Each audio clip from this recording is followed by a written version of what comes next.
Takže príjemné popoludne. Hello, very warm welcome to this wonderful place, the spot in Bratislava.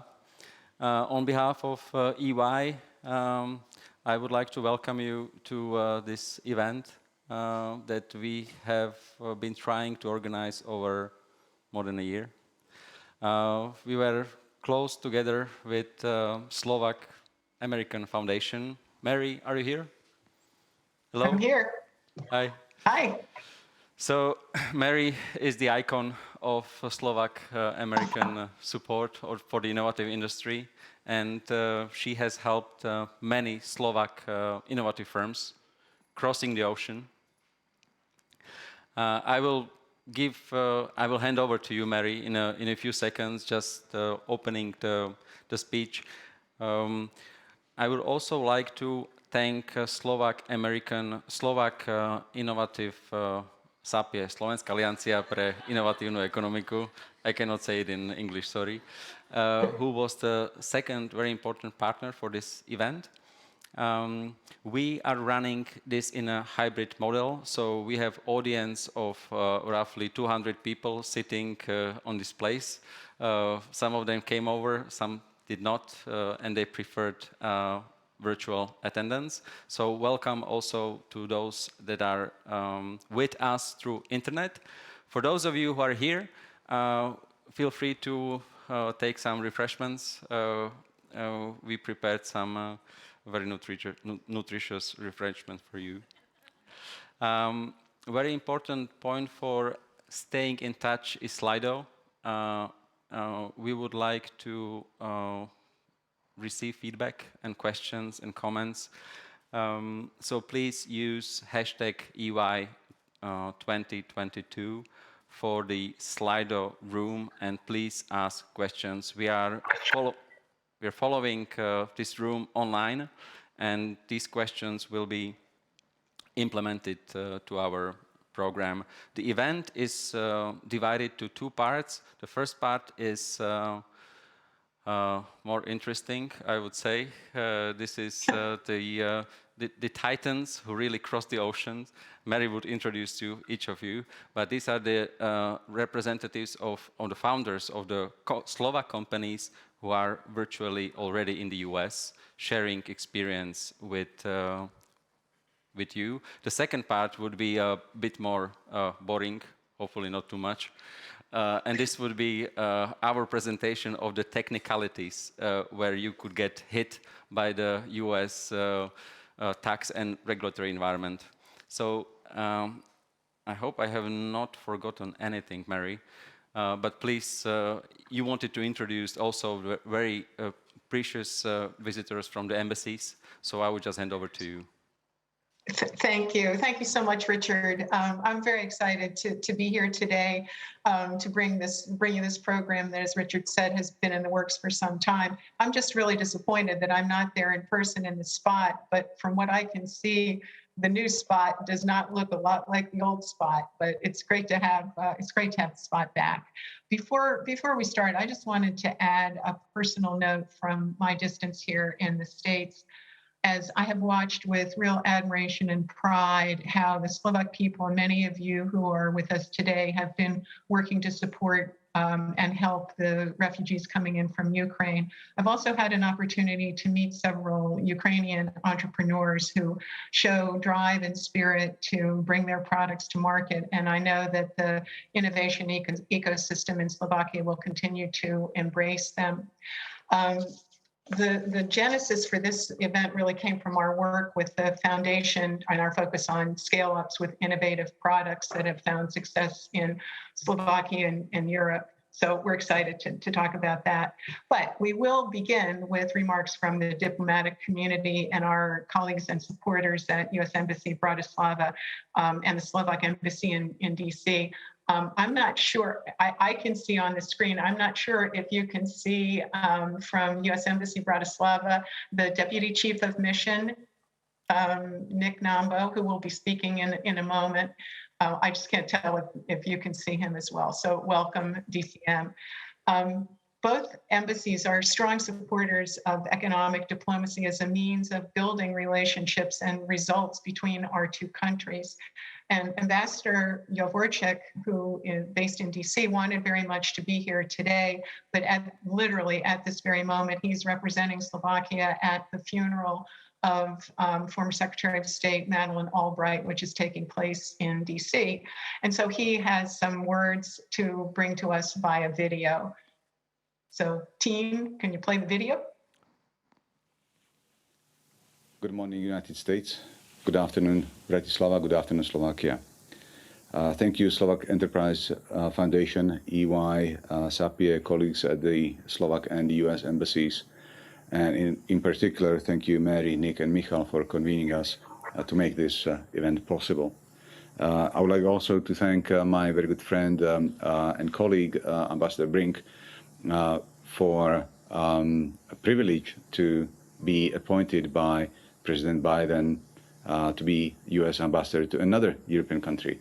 Slovakia will lose Ambassador Brink, but I'm convinced that Ambassador Brink will remain Slovak's friend, and Slovakia will still be and forever will be friend of Bridget Brink and her family. First of all, a few numbers about Slovak international trade. Last year was still COVID infested, but from the trade point of view, it was better than 2020. The Slovak exports rose by 16%. On the other hand, the numbers for exports to the United States from Slovakia are not so great. The volume of goods which were traded towards the United States was almost a record high, 88 million euros. But unfortunately, it's less, and it was less than in 2020. Imports from the United States remain the same.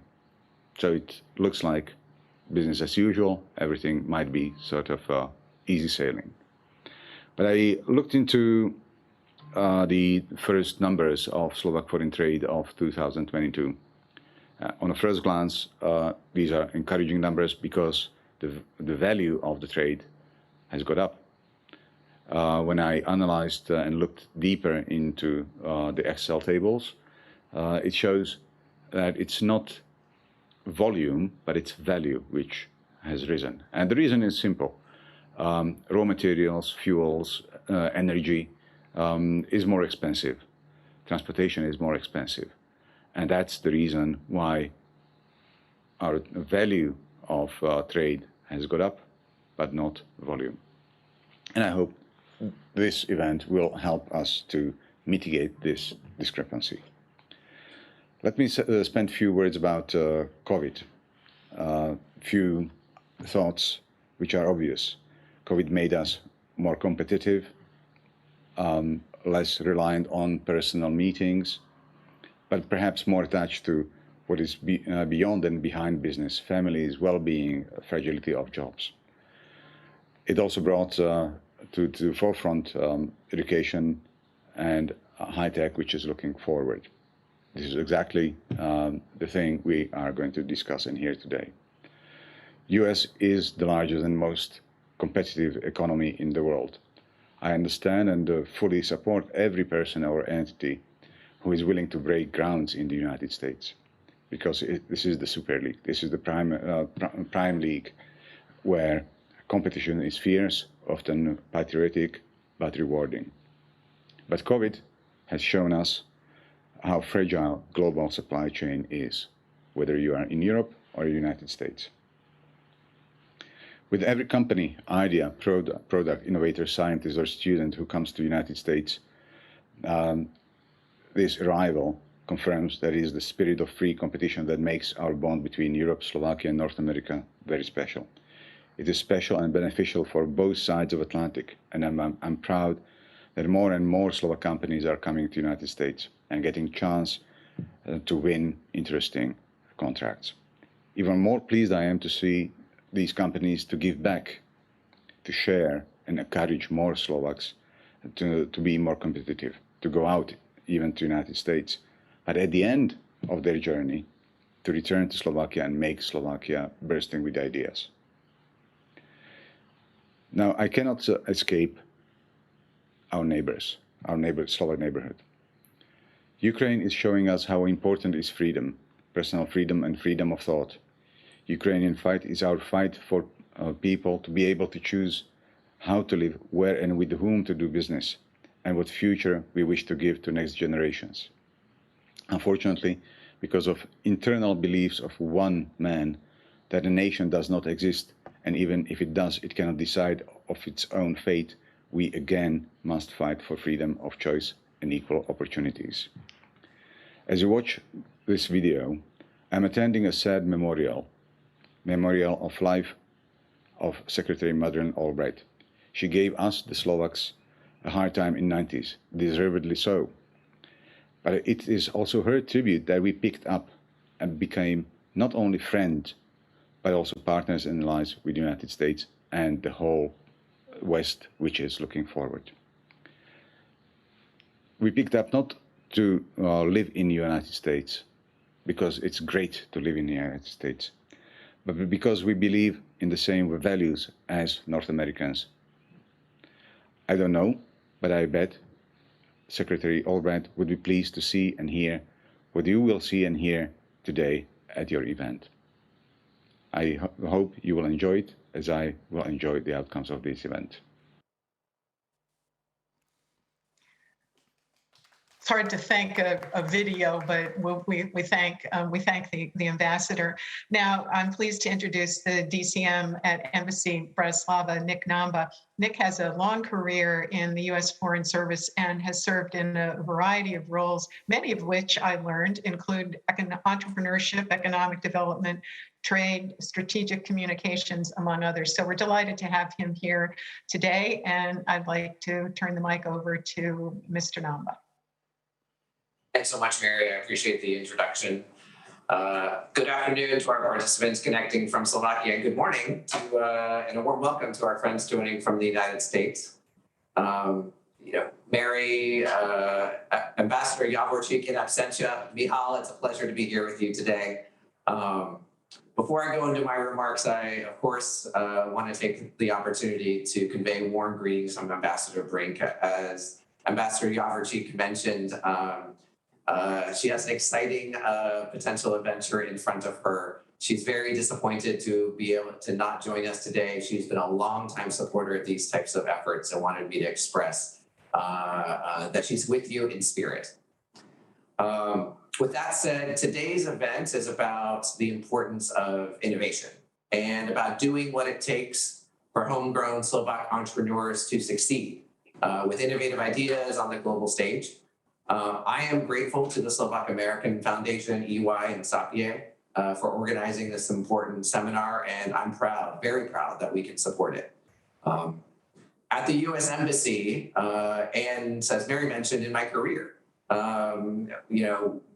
we as the U.S. government are firm believers in the importance of supporting the Slovak innovation ecosystem as a way to boost the economy's global competitiveness, from manufacturing, which brings us today's cars, to the knowledge economy, which brings us tomorrow's car batteries.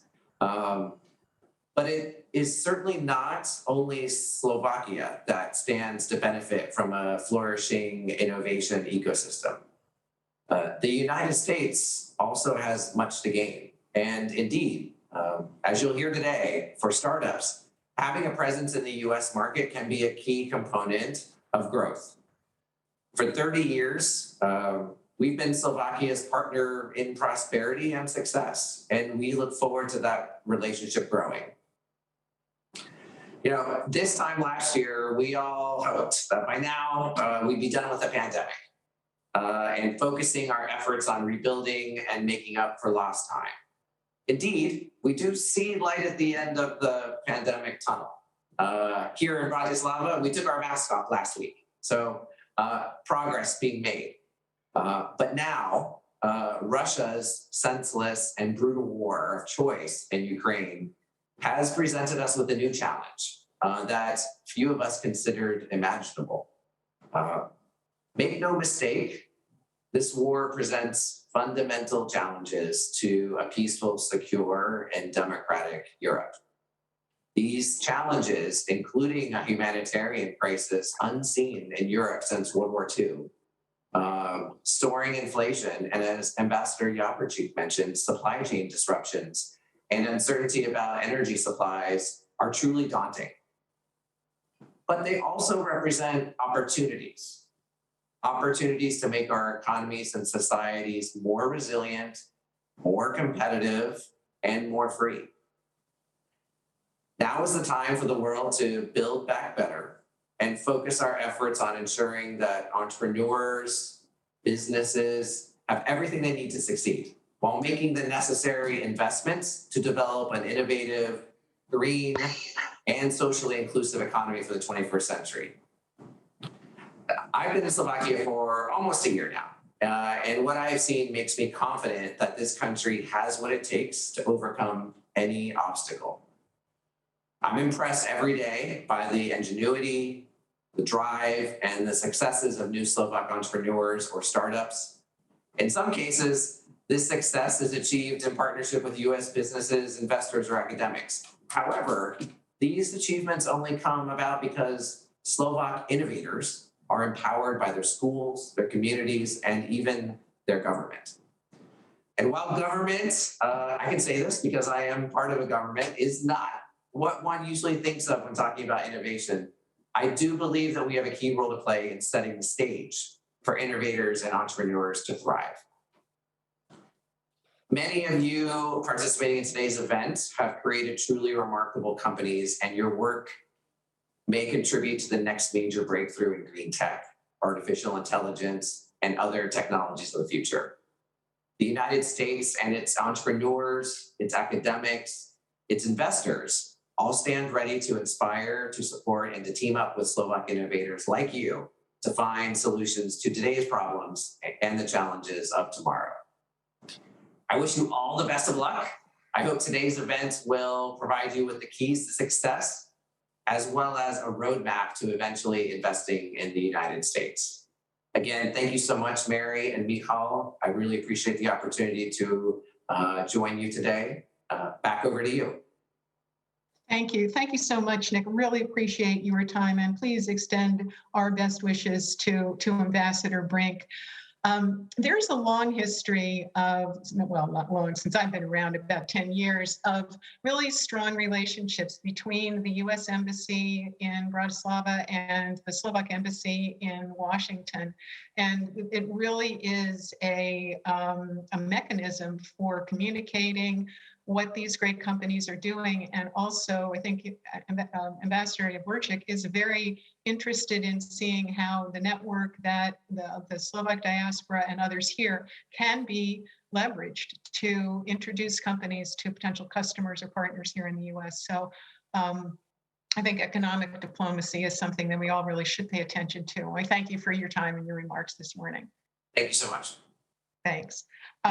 So now we're going to move on to the first part of our program, talking with our startups. And let me remind you about Slido, because I have my iPad is set up here, and I'll be keeping an eye out for questions. And while we have 3 companies on the stage, Slido is certainly one of the success stories of innovation in Slovakia. Certainly a company that revolutionized audience interaction and was acquired by Cisco for, I think, an undisclosed amount, but one which at least involved a lot of zeros. So something to aspire to. So our 3 panelists are on the stage, and we've talked about this before, and I'm going to ask each of them, starting with Martin, to just introduce themselves, your role with the company, and yes, again, give your elevator pitch. Let's start with Martin.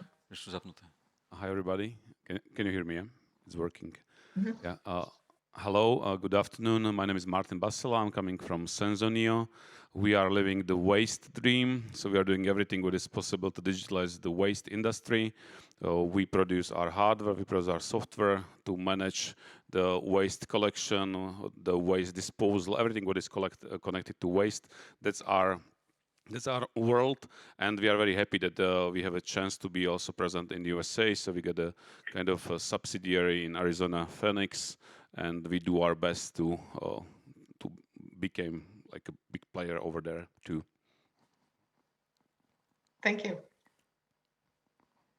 Hi guys, my name is Brano Puliš and I'm from a company Photoneo, and I'm representing here basically two business units. One is Photoneo, where we are producing and designing 3D sensors for automation and vision-guided robotics.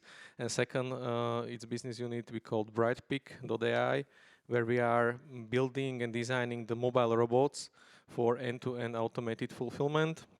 And we are with both this business unit are present in the US for several years, and one of these business units is, let's say, very new. So I will be mainly speaking about our journey, how we started with the sensors business in the US. Thank you. Hello, everyone. I am Majo Porvažník from Vacuum Group. Basically, we are a group of 12 portfolio companies, mostly focused on the 4 areas. First of all is being fintech, where basically it all started with a software development studio, Vacuum Labs, that built the fintech solutions for challenger banks and the fintech startups. As well, then there was this subculture and sector of crypto industry. And then the other 2 are medical technologies, medtech. Probably many of you may know Rýchlo Test COVID, which is of our making. And lastly, it's legal and legal tech that the main representative of is Sparring, which is basically a legal highway from the CEE all the way to the US. So this is basically, in a nutshell, the portfolio of 12 companies we do represent in the Vacuum Group. It's hard to do an elevator pitch for something as broad-reaching as you guys are. So all 3 of you have been operating in the US for different lengths of time and with different structures. So the goal for the short time that we have today is for you to share your experiences and lessons learned so that others can benefit. You're in different industries with different customers, but I think we will also see that you face many of the same hurdles. Through our US Connection program, we've known Photoneo since 2014. And we've known Sensineo not too long after that.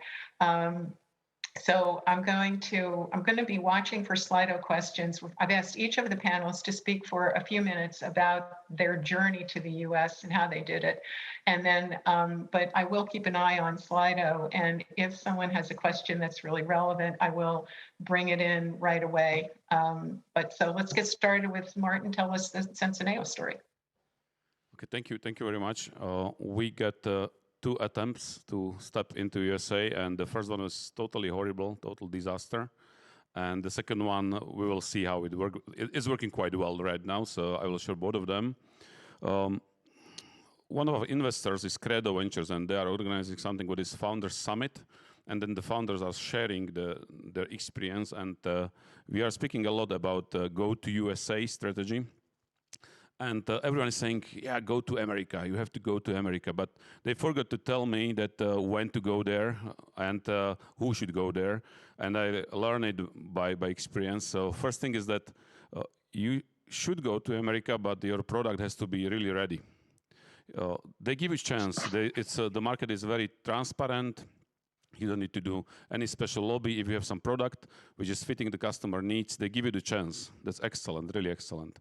But if your product doesn't work, they don't give you a second chance. So you have to have a very ready product, and you have to be really prepared to give the value from the very first day. And that was our story at the beginning. We came to USA, and our product didn't work that time, and it was a total disaster. We lost the first client, and then it took another 2.5 years to be ready to go to America. The first time we went there just like that, like total amateurs. We just get the first client, we send the sensors over there, we install the sensors in Sacramento, and the sensors, it was like 300 pieces. We install them into dumpsters. So we've been measuring the level of waste, and based on the level of waste, they do the collection of the waste. And after 2 weeks, none of them was working. None. It was totally red field. And we were almost crying because we've been bootstrapping with the money. America was total disaster. Client was extremely angry about us. So we fly in, we replaced every batteries. I spent 2 weeks in Seattle. I was coding by myself, new firmware for the sensors. Guys from China came because there was a problem on the model side. It was a horrible experience. And then it was working somehow, but it didn't survive so much. Simply, it was disaster, and the lessons learned, the product must fit the requirements, and it has to work. That's very simple. It's not like here, sometimes here in Slovakia, they say, okay, it's Slovakian startup, we should help each other, okay, there are some bugs, no problem, come later. It's not like that over there, so you have to be really ready. And the second thing is that if you go to America, it is really meant that you as a founder, you have to go to America. It's nothing that you will hire some people there. There is so many disappointing cases, and friends of mine who opened a subsidiary in USA. They hired the people like you are doing, and they burn a hell of money, and they get nothing. They came back with a big debt and disappointment. So really, you have to go there. You have to be there because the passion of founder, it's irreplaceable. You cannot buy it. You have to be there. You have to really start the team, etc. And we didn't. We are not doing that, by the way, right now, because we are not able to relocate with my wife to USA because of some family issues. But we think that we found like something in the middle. We opened a joint venture. So there was a company or two guys with the capital, and they came to us and they said, okay, we get the money, we love your technology, we made some like due diligence, and it looks that your technology is the most promising. So give us your technology, we give the money, and let's have a joint venture. So we opened the joint venture in Arizona, Phoenix, and it seems that it's working. We are still observing how it's working, the model, but there is the momentum that they own it's their money. When they waking up every morning, they asking themselves, what is happening with my money? Why I'm burning the money? Am I getting the value for the joint company? And it seems to be there is this motivation that they have this kind of drive. It's still missing the drive of the products that you're really dreaming about the product, but at least the drive to get from your money the best, it's there. So maybe this is the way. So we are. It's just like first year over there. They made some money. This quarter was horrible, but let's see what about next quarter. But it's much better than before. So this is our story. We got 2 experience, and the second experience is just in progress, and it looks promising. It's like a true joint venture. Yeah, your turn. Thanks. Good. So basically, our story is a little bit different. So we started with it was like 5 years ago, approximately, and basically we were selling the component, the 3D sensor for automation, for different, let's say, project in production, in usually general production, car production.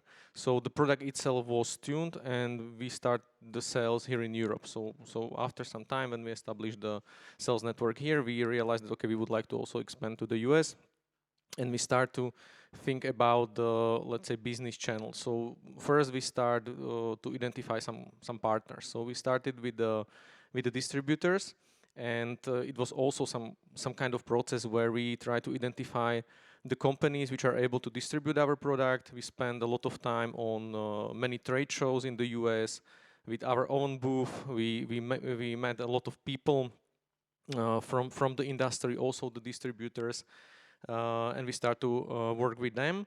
Of course, there was like good distributors and very bad distributors, and we spent a lot of time also with these very bad, and it was also very hard to identify who is who in the beginning.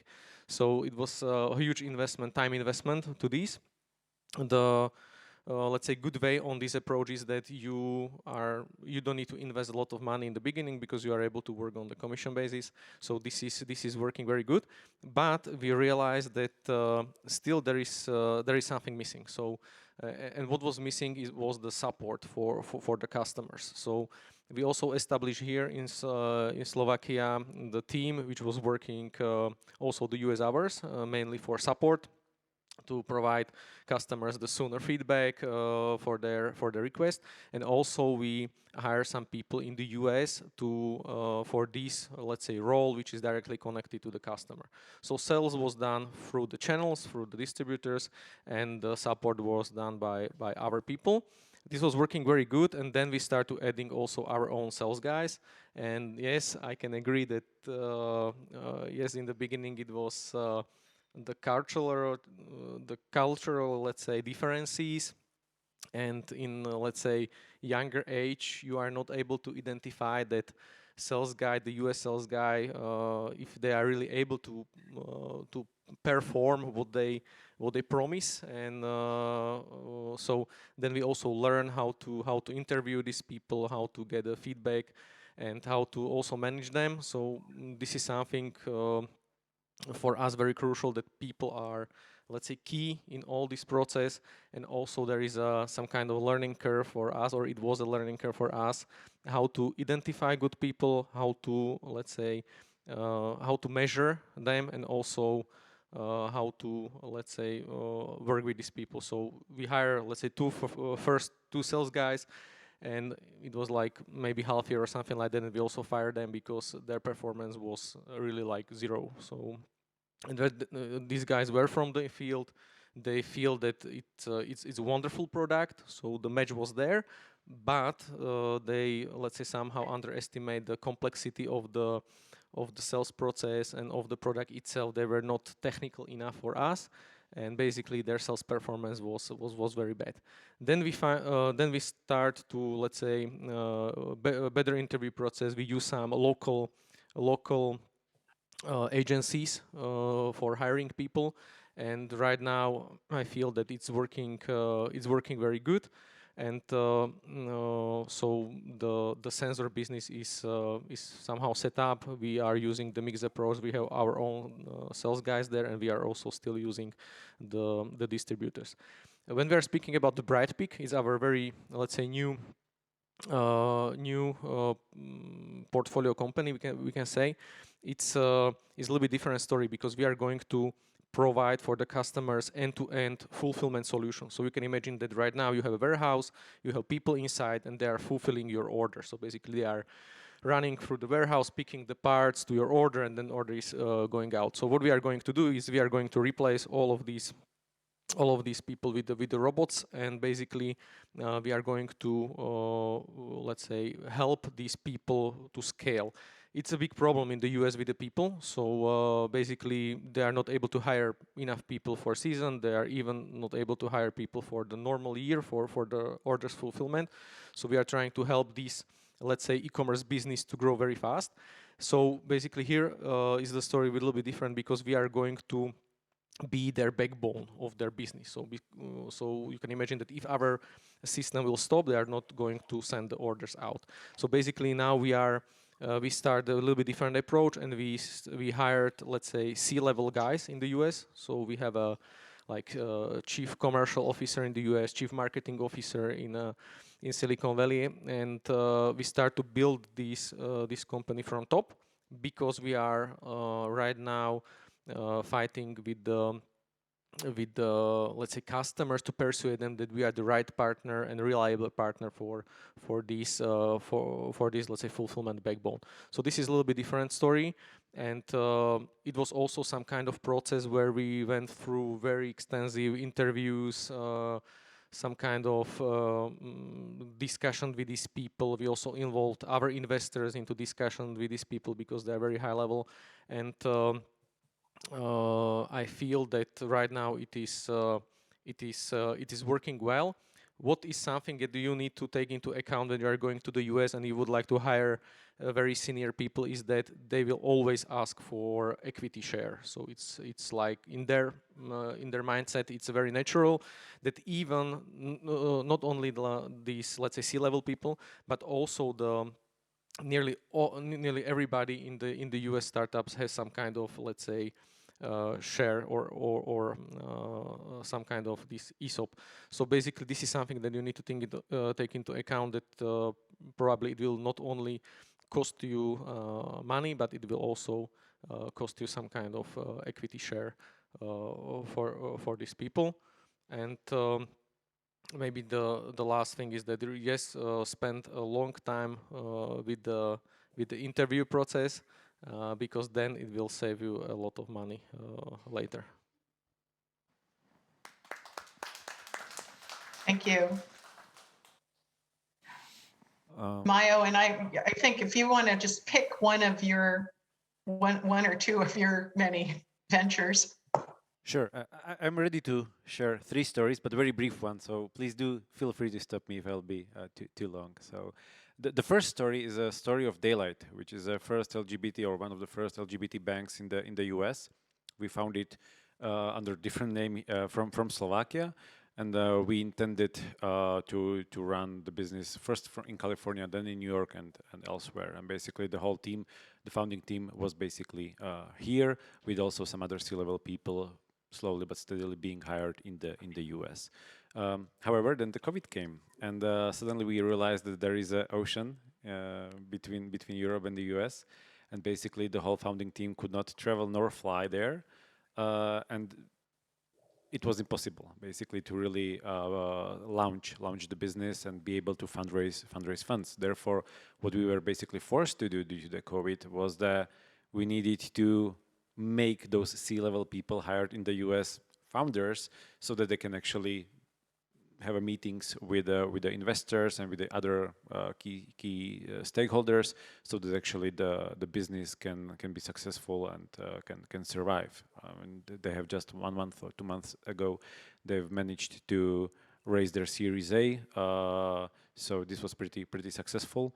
However, we lost a lot of equity there, and basically, despite our major investment with many zeros into especially into the technology of the project, basically we were not really able to multiply it as much as we wanted to due to these external issues. So US is far away, and therefore I can only agree with the friends in the panel that basically, yes, you need to be there, because otherwise it's very difficult to handle things in a long haul.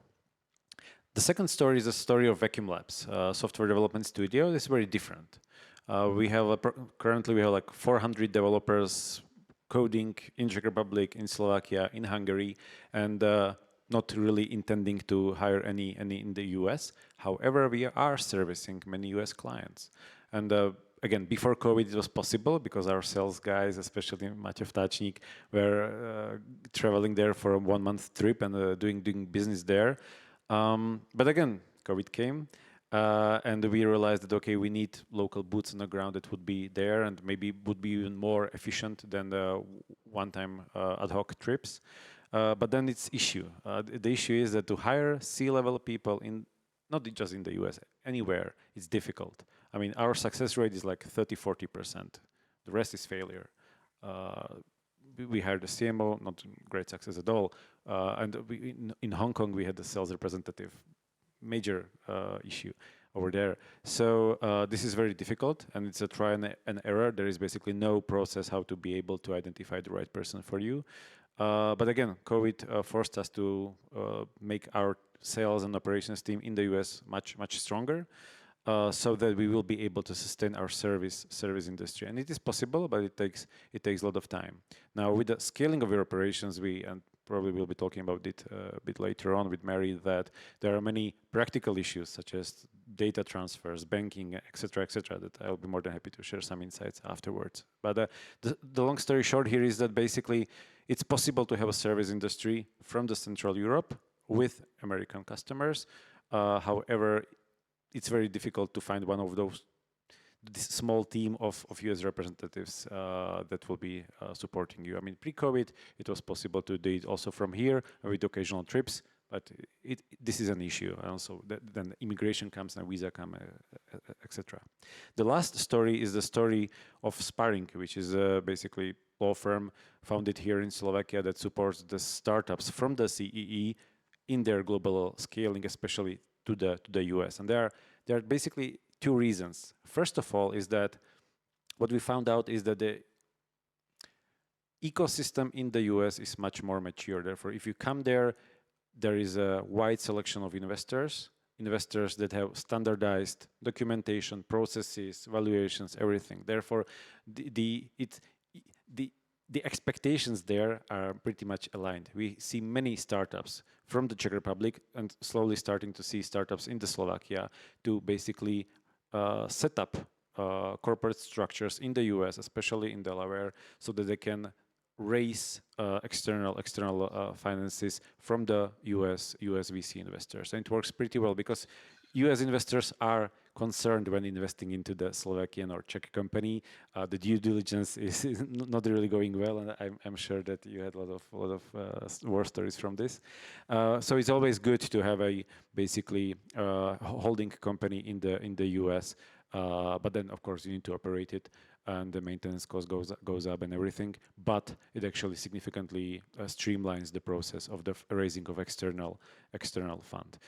But also, even as a law firm that had US counsels living here in the Europe and supporting clients in both sides of the oceans, many of the clients of Sparring were already physically present in the US, and then time zones come, and you have a call at midnight or even later on, and you should be there, right? Because we are legal counsel. So with the scaling of this law firm, we realized that actually we still need to have a local offices over there, and this was basically announced like yesterday, but actually we've been there for quite some time with the local councils. So the long story short is that yes, if you are probing the penetration of the market, it's okay to do it basically from the region. However, if you would like to go all out, then you definitely need to have boots on the ground, be in the US, have a strong and firm presence, have a C-level people there. Otherwise, you won't have full control of your business, and you would be vulnerable to either internal or external circumstances. So, Mary, I hope that I've managed to be concise. No, that's great, and I think that you're all very different businesses, but Martin started out saying that the founder has to go because the passion of the founder is irreplaceable. They formed a joint venture, and the guys that are in the joint venture put skin in the game with their own money, so they have that passion. What Fotoneo found was that if you're going to hire the top level people, you've got to give them equity, and I think that's a lot of the same thing that that Vacuum Labs has found as well. But it does make me also think, just the three of you and the work that you do. You have a lot of connections in the US, and I think we've focused so much on the innovation ecosystem in Slovakia that the opportunity to look to how do we build this network of friendly people, friendly to Slovakia, knowledgeable about the innovation and smart people coming out of Slovakia. I think that could be something interesting to pursue. We have a couple of but let me ask you guys, after hearing each other, do you have any observations? And then I've got some questions coming in from Slido. We have million observations. There are so many things you don't think about when you're opening the business in USA. It's very quick to open the subsidiary and legal entity is nothing complicated. But you have to think first if you want to do it, and then you have to think, and you can think about a lot of things, but you will never reach everything. And for example, first things which we found is that they say, we don't like your web page. And we said, why? It's excellent. It was like Jakub Tachin and Studio Act. It's the best guys here. They did it for us. And they said, no, we don't have this kind of bins, the waste bins. We don't have the trash cans. We have dumpsters. And the pictures, no one is related here in USA with the pictures. It's completely different. And the style, how we collect the waste is completely different. So we said, okay, we do Sense in USA web page. But then there was a question, how do we set up the search engine optimization? Will they find, when they type waste or smart waste collection, will they find Sense on your USA web page or the European web page? You know what? And so many questions started, just simple web page, and it was like a tremendous problem to really to make the, because it's 95% of the leads is coming from the web page to us. And if we open a US subsidiary and they will screw the CEO for us, and we will decrease the number of leads, it will be a big problem. So at the end, the joint venture will be a problem for us, not the success. So there is so many things you will never find out until you will reach the bridge and you have to somehow cross the river, and you will find at the end the solution. But there are things like this. What about you? Yeah, that's true. We have the same like story with, for example, business presentation. What we provided for our sales guys, that we spent a lot of time internally to design it. It was like very punchy and everything, and the feedback was like, okay, this will not work here. It was like, why? And then they, made their own presentation, like very ugly and all these things for us, but somehow it was working, So I will not, let's say, underestimate some kind of, let's say, cultural difference and this kind of local, let's say, style, or how to call it, for that special business. And that's why it's very good to have at least some kind of advisor or somebody who is from that industry, helping you with some basic things. So, for example, we used the professor from MIT where our CEO studied, and he helped us with some, things in the beginning.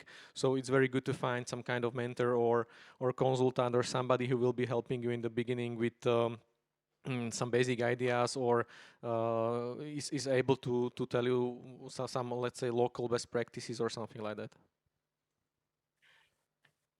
Yeah, I can just follow up that. Basically, yes, there are these big issues into big questions you need to solve, big riddles such as equity and C-level people, and then there are these everyday hurdles and obstacles you need to overcome, and they represent, at least for us, our experience is they can defocus the C-level team to great extent. For instance, when it comes to the data transfers, right? The Vacuum Labs builds the banks, having a lot of databases with sensitive data. They are crossing the ocean from time to time, and the GDPR doesn't really apply. The CCPA does. So the incompatibility of the issues very often. I'm hearing echo here. The incompatibility of the regulation framework represents a lot of risks here. And it's crucial for your business model to work, actually. Even with the cookies or everything you basically collect on your website, it's very difficult to basically set them up in an appropriate way with the local legislation. Also, banking services, to opening a bank account, and we are very happy to have a Citibank here. It provides pretty seamless experience, but still, many founders were waiting for weeks to open a bank account if they were not that lucky with the selection of their bank providers. So, and there is a pantheon of a long list of issues that can stand in your way and defocus you and basically make you more vulnerable when it comes to the success of your business.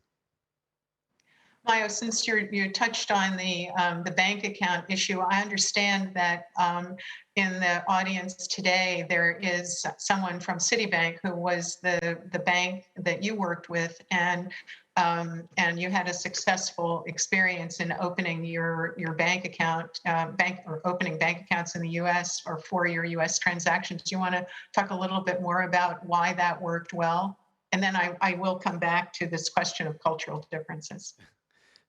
Sure, definitely. The problem is that very often the banks, from time to time, they do, from our experience from fintech, they do scale that by acquisitions of the banks in the third countries. Now, if you acquire a third-party bank, you just brand it, the systems are not compatible at all. And therefore, sometimes the bank in country A would tell you, well, we cannot actually set up bank account in a country B that is of the same brand. You should do it on your own and reach out to the other bank in the particular country. It's faster, it's better.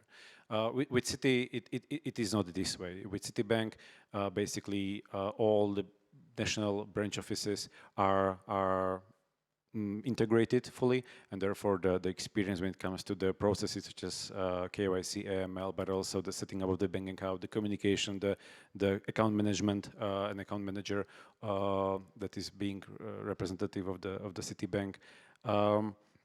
Is basically streamlined, and the user experience from our perspective is very good. So And you can see it with some providers that it's frustrating if in each and every one country you need to go through the process and again and again and again, and still the process is similar but a bit different. With Citibank, this basically is not the case, and therefore can save a lot of time and energy and focus on the core business.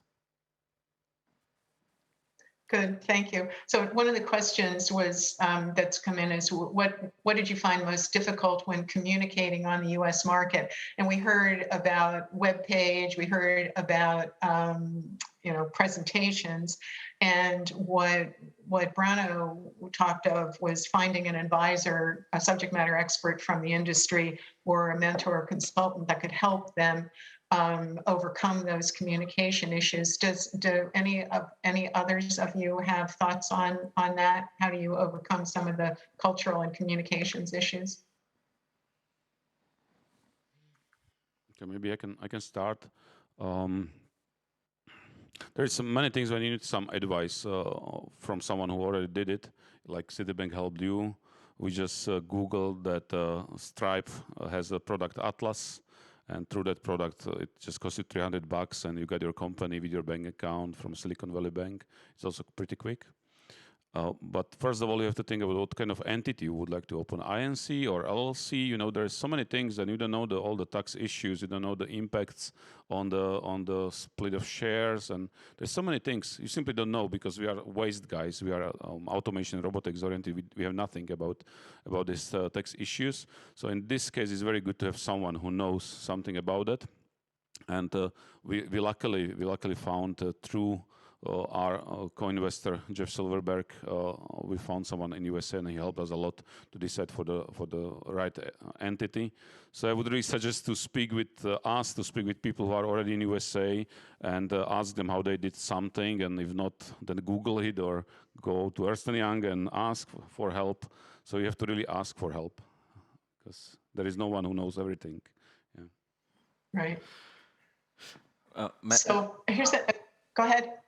No. So you're following questions. Like it seems that some of the people are very direct with the questions, and they are going to the specific panelists. Like there is a question for Mayo, and their experience. So it's about remote selling. Whether if you were able to do the business remotely out of Bratislava.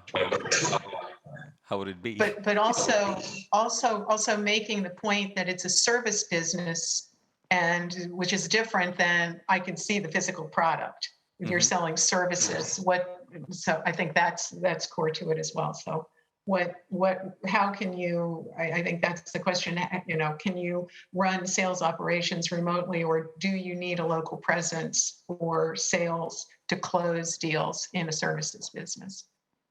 Sure. I mean, our experience is that yes, certain sales in limited amount, it's possible to run it remotely. However, if you need a steady inflow, if the US becomes your strategic market and you need a steady inflow of the clients, not just from time to time, then it's necessary for you, and it's more efficient for you to build up a local operations, because sales very often, and it also depends about the clients, right? Especially Vacuum Labs, when we started, we were focusing mostly startups at the very beginning, and it was rather easy because we utilized our connections in Silicon Valley from Credo Ventures and others, and we got plethora of connections to the local startups that just fundraised, and it was very easy to attach to the local startups. So basically, our salespeople flying there for a couple of weeks, and we came back with many leads. It was rather easy. However, as Vacuum Labs was growing and maturing, slowly and steadily it started to build banks. And now to basically be able to sell a bank, it's impossible from Slovak or remotely. You need to go with the people, you need to spend a lot of time with them, persuading, attending personal meetings, be able to identify decision makers within huge organizations. And for such kind of a sales, you need to have ideal local knowledge, know-how, know people, and be able to penetrate the organization from multiple angles. So it really depends about your target clients and the maturity of your business and the steadiness of the inflow you are expecting from it. But it's possible to start from here and do it remotely. But then, as you would like to scale your operations, I think at some point it's necessary for you to move also to the US. So, Here- thank you. Here's a question. Have you considered M&A as a way to enter the U.S. market? So acquiring a US company. That's a very good question. I think relevant for all of us. I mean, when it comes to service industry, it's very different to product, I would say, because in service industry, the people need to collaborate together, especially our teams are being distributed. So you have people working in one squad and they are all over the globe. And if you're acquiring a service company, you have to take care about the culture. We had already one M&A deal that was basically in the region, and it was unsuccessful. And it was not a big company. It was not a large company, and yet it failed because of culture, because of processes, because of alignment, and so many things. When people come into play, it's hard. And if you would like to buy a company with a new culture somewhere else, it's very difficult. My maybe interesting point is that it's easier to hire 20 new people than to acquire a company of 10. It's significantly more easier. So if you would like to scale the operations, I would suggest rather build up a local recruitment team and build up the team from scratch that would be aligned with your culture, mindset, and modus operandi. But acquire some foreign, strange company, this is difficult. At least in the service industry, I believe in product, it can be a bit different. Yeah, so basically, I will be probably answering that it depends on your, let's say, goal and basically your product. For us, it means that if we would like to enter the US market, we will need mainly the sales force. So that's why. And for us, there is still no company which has that type of sales network that we can utilize to help us. So basically, we need to build our own sales team. With the specific knowledge, train them, and all of these things. So basically, if there is anything that will basically help you to enter the market, some type of company, I can imagine that the M&A is a way, but for us, this is not a way. What we tried, and it also failed. That's also that was also an interesting experience, is that we start to work with a group of independent sales guys, but they were somehow managed by by some, let's say, senior guy. So basically we have access to 15 or 20 sales guys in the US, and they were working on, let's say, independent basis, and they were usually selling software and these kind of things. And we pitched them our hardware, and they were very excited. And we spent a lot of time to train them, a lot of time to fine-tune the presentation and everything, and outcome was zero, like really it was zero. And so then I come back, and everything is connected to, let's say, their motivation to sell your product. So basically, if the motivation and also their skill set is not enough, basically they will not help you even if they somehow virtual or verbally tell you that they would love to do that, but sometimes even when you are investing a lot of effort to this type of communication or cooperation, it is not working. And this was somehow established sales network of the sales guy, but for specific reason, they were not able to switch to our, let's say, hardware proposition. They were still somehow connected to their software sales. So for us, some M&A or something like that was not the way, and still we don't see any, let's say, proper company. What I can see that if you are, for example, providing very specific product and you need, for example, integrator or partner to help you with installation or service, the better way is maybe to find a strategic partner for your company with the, let's say, established network of service guys or shops around the US or something like that. So I see this as a bad way to find a strategic partner and discuss basically some kind of commercial conditions. Mary, we are a bit running out of time, and the interesting questions are just starting. The IP protection in the US and the any specific, like, did you guys needed to deal with the IP protection on specifically for the US market, involving expensive lawyers and etc.? Maybe I will start here. We have a lot of, let's say, patents. And what is very good that if you are building your company for some, let's say, valuation and let's say some kind of position in the market, patents are crucial. It's very good also for investors.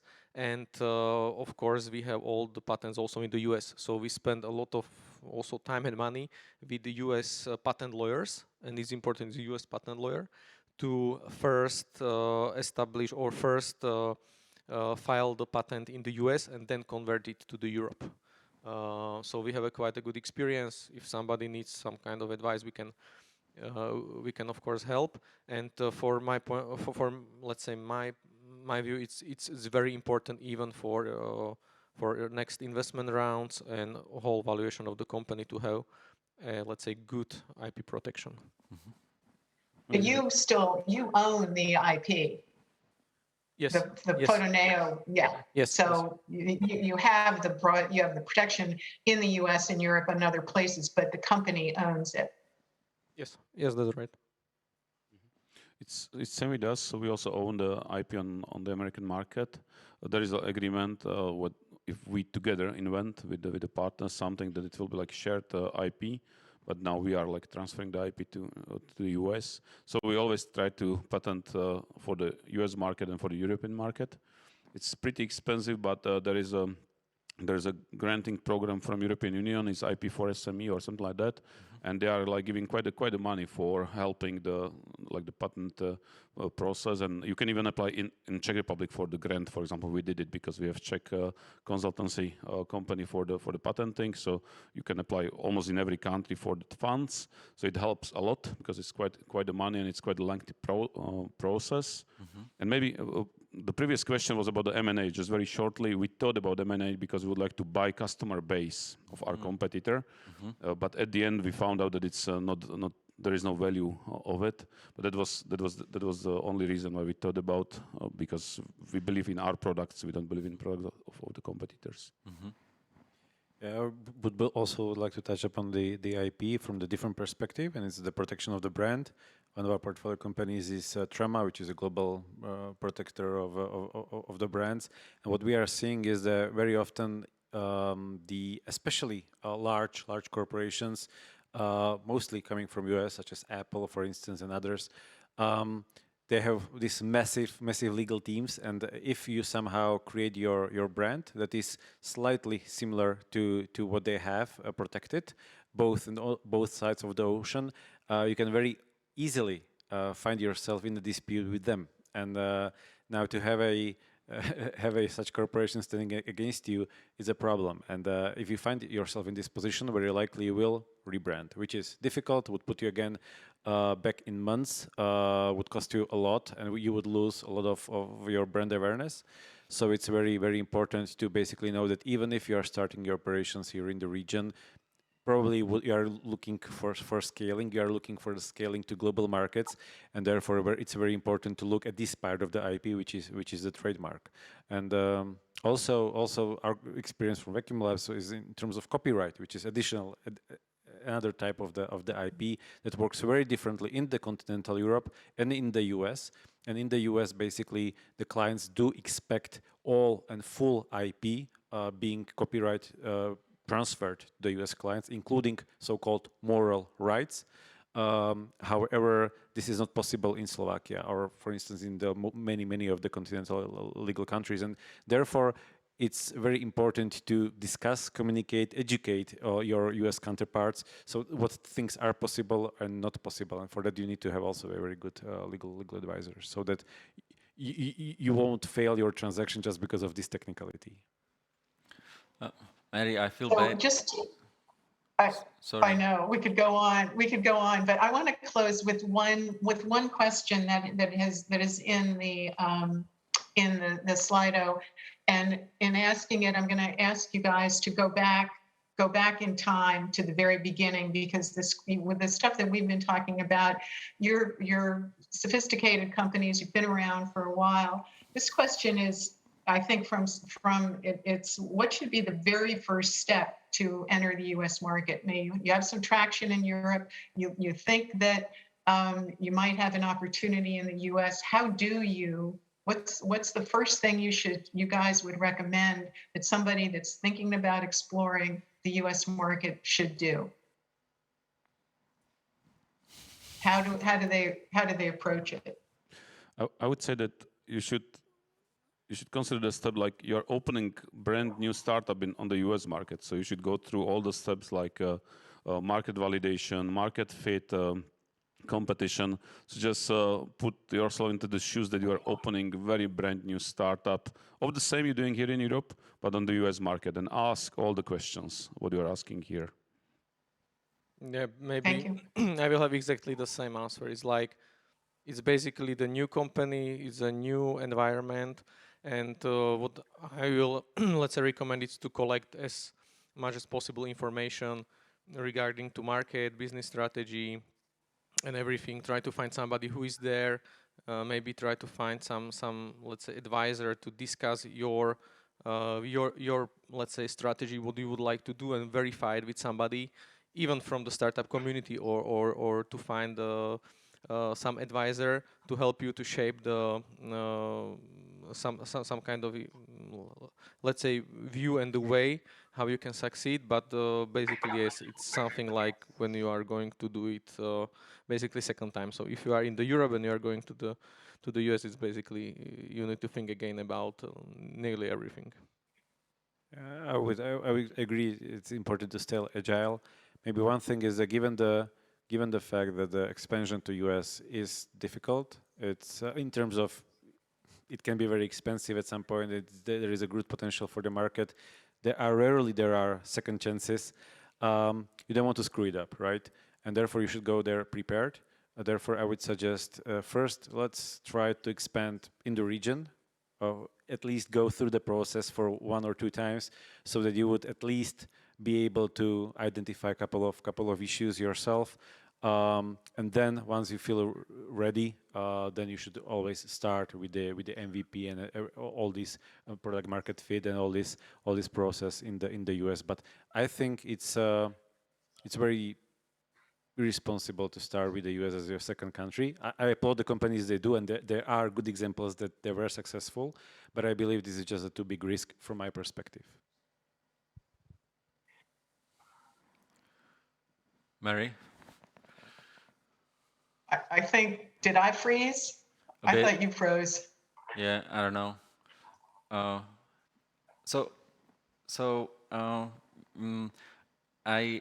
One of the things that I liked the most for this discussion was the openness. You know, how you shared also the difficult stories. One point was EU paying for the US patenting. Is this correct? Yes, correct. So any patenting, even Indonesia. So this is perhaps interesting for the community, you know, to use this, because it's not cheap and easy.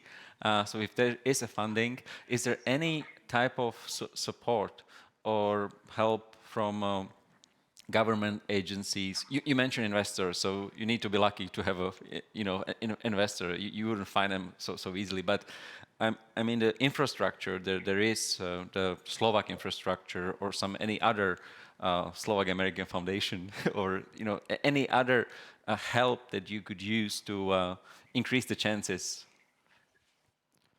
I think there's many of them. It's like Mary and the team. It's excellent. Even you helped us a lot with the first jump. So you cover a lot of cost we burned there. So thank you very much for that. But even you give us a lot of experience over there. But you have also the embassies. The Washington embassy is excellent, and we use the translation, the obchodný attaché or economic ambassador or whoever is there. They're the always honorary consuls. Yeah, so thank you very much for that. So they're helping. They are paid for that, by the way, and they really want to show some success to their employees, and they really want to help Slovakia. So you shouldn't be shy. Just write an email and ask them for help, and they will help you. We did it in Canada, we did it in the USA, and just use it. It's our infrastructure. Yeah. There are also events organizing by all these all these let's say partners, so you can also participate there to, let's say, meet some people, local people. So it's always good to start to go to the US, even for some meetings where you can discuss this, and this is somehow valuable for me. The, let's say, initial discussions and all these valuation of your idea, and to be able that you are going to do a right thing is, the, let's say, in the beginning, very important. So I will also encourage people to connect also with all these organizations which are here, or embassy, or as you mentioned, I also spend the time to discussing, like nothing else, just to go there and discuss with the guys from this also economic department and all these, just to share the overview on that. They give us some kind of feedback, maybe some contact. So it's always good, and it's always a, let's say, good invested time, because you always find out something new. So I will also encourage people to do that. I think one of the good perks on the US market is that it's mature, and maturity means that there's extensive amount of open source you can actually access and learn from, and either private or public, there are many information.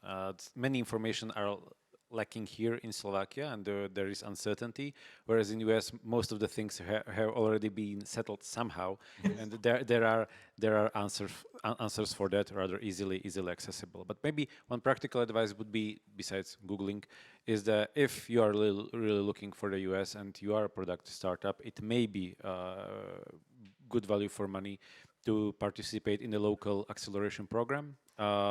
Couple of acceleration programs, especially in Silicon Valley, will not only plug you into the community, but also be able to provide you with the relevant data, documents, know-how, and especially investors and potential leads. So I would say acceleration is maybe in certain stages one of the best ways how to penetrate the foreign market, and especially in the US. Okay, thank you. Mary, can we close the first part? Yeah, I think I think that I miss you guys even more, having just spent the last hour with you. And I will get back there at some point, but thank you. And Richard's right. Thank you for your openness. That is something that we have here in the US, and your willingness to talk about things that didn't work and the lessons that you learned from it is so instructive to other people. And no matter what your business is, you all have aspirations and commitment and resilience and perseverance, and so far great success, and we wish you lots more. And thank you for your time today. It's a pleasure for me to be there, even remotely. And now I'll turn it back over to Richard, who will, with the team from EY, get to the meat of how you do some of this. Thank you, Mary. Thank you, Mary. Thank you very much.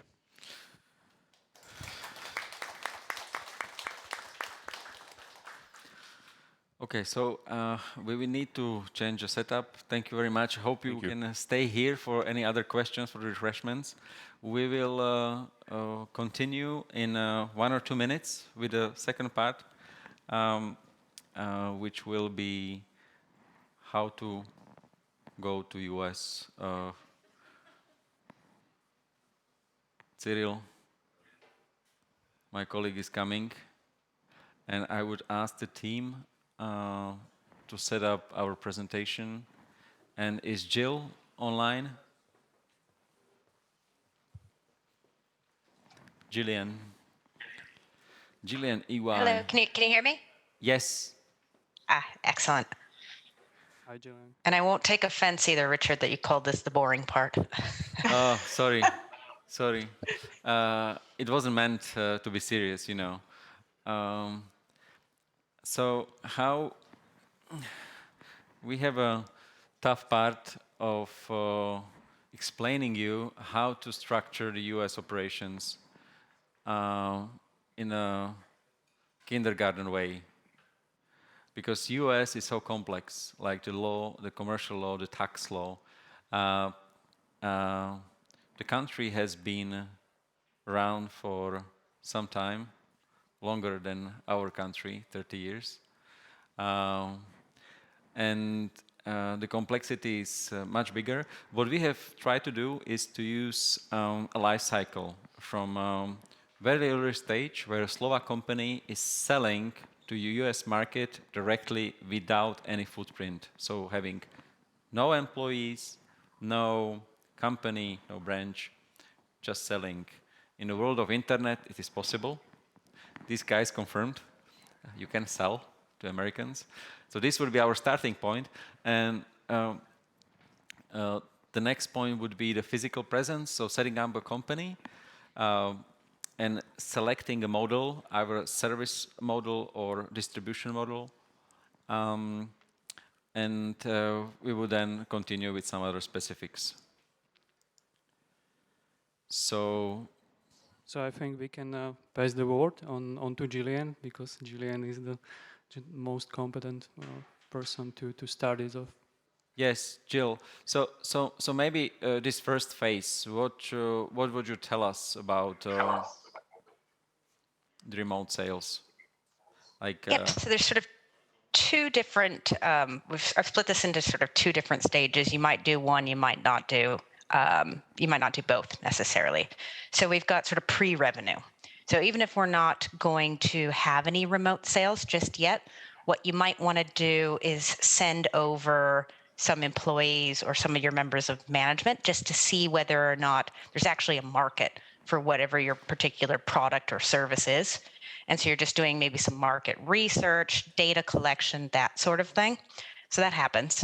And just highlighting here that just those limited market research type activities aren't generally enough to give you some kind of US tax exposure risk. So if you're doing that, you could usually kind of rest easy that you're not creating exposure for your Slovak parent. But what we talk about a little bit more is remote sales. Seeing a lot more of this from a lot of the companies I work with, especially coming out of COVID, when everybody who wasn't online had to very quickly get online and spent, the last sort of 2 years doing a lot of remote selling, and then saying, well, wait a minute, if I'm selling locally, I may as well start expanding and selling remotely into the US or anywhere outside your home country market. If you're doing remote sales, like was said in the last presentation, perfectly fine, we can do that. Your real US tax exposure, though, would be sales tax. So do you have to add sales tax to any customer invoices that you're sending over? So a lot of my clients ask about sales tax. Is it like VAT? Does my customer get a deduction? Do I get to claim it back? Sales tax is kind of like VAT, but it's not VAT. So what it is it's levied on the final sale to the end user of your particular product or service, if it applies. So it's not something like VAT that's claimed back on each leg of the sale. Again, it's the final end user. So even in B2B businesses, so for example, if you were providing software or some kind of services to a business, if that business is the end user of your particular product or service, you may have to charge sales tax. And what you do is add that onto your invoice, send it to your customer. You collect that sales tax from the customer, and it's your responsibility as the seller to remit that to the state where it's due. okay. Can we move to the next slide? Yeah. Excellent. So again, sales tax versus VAT.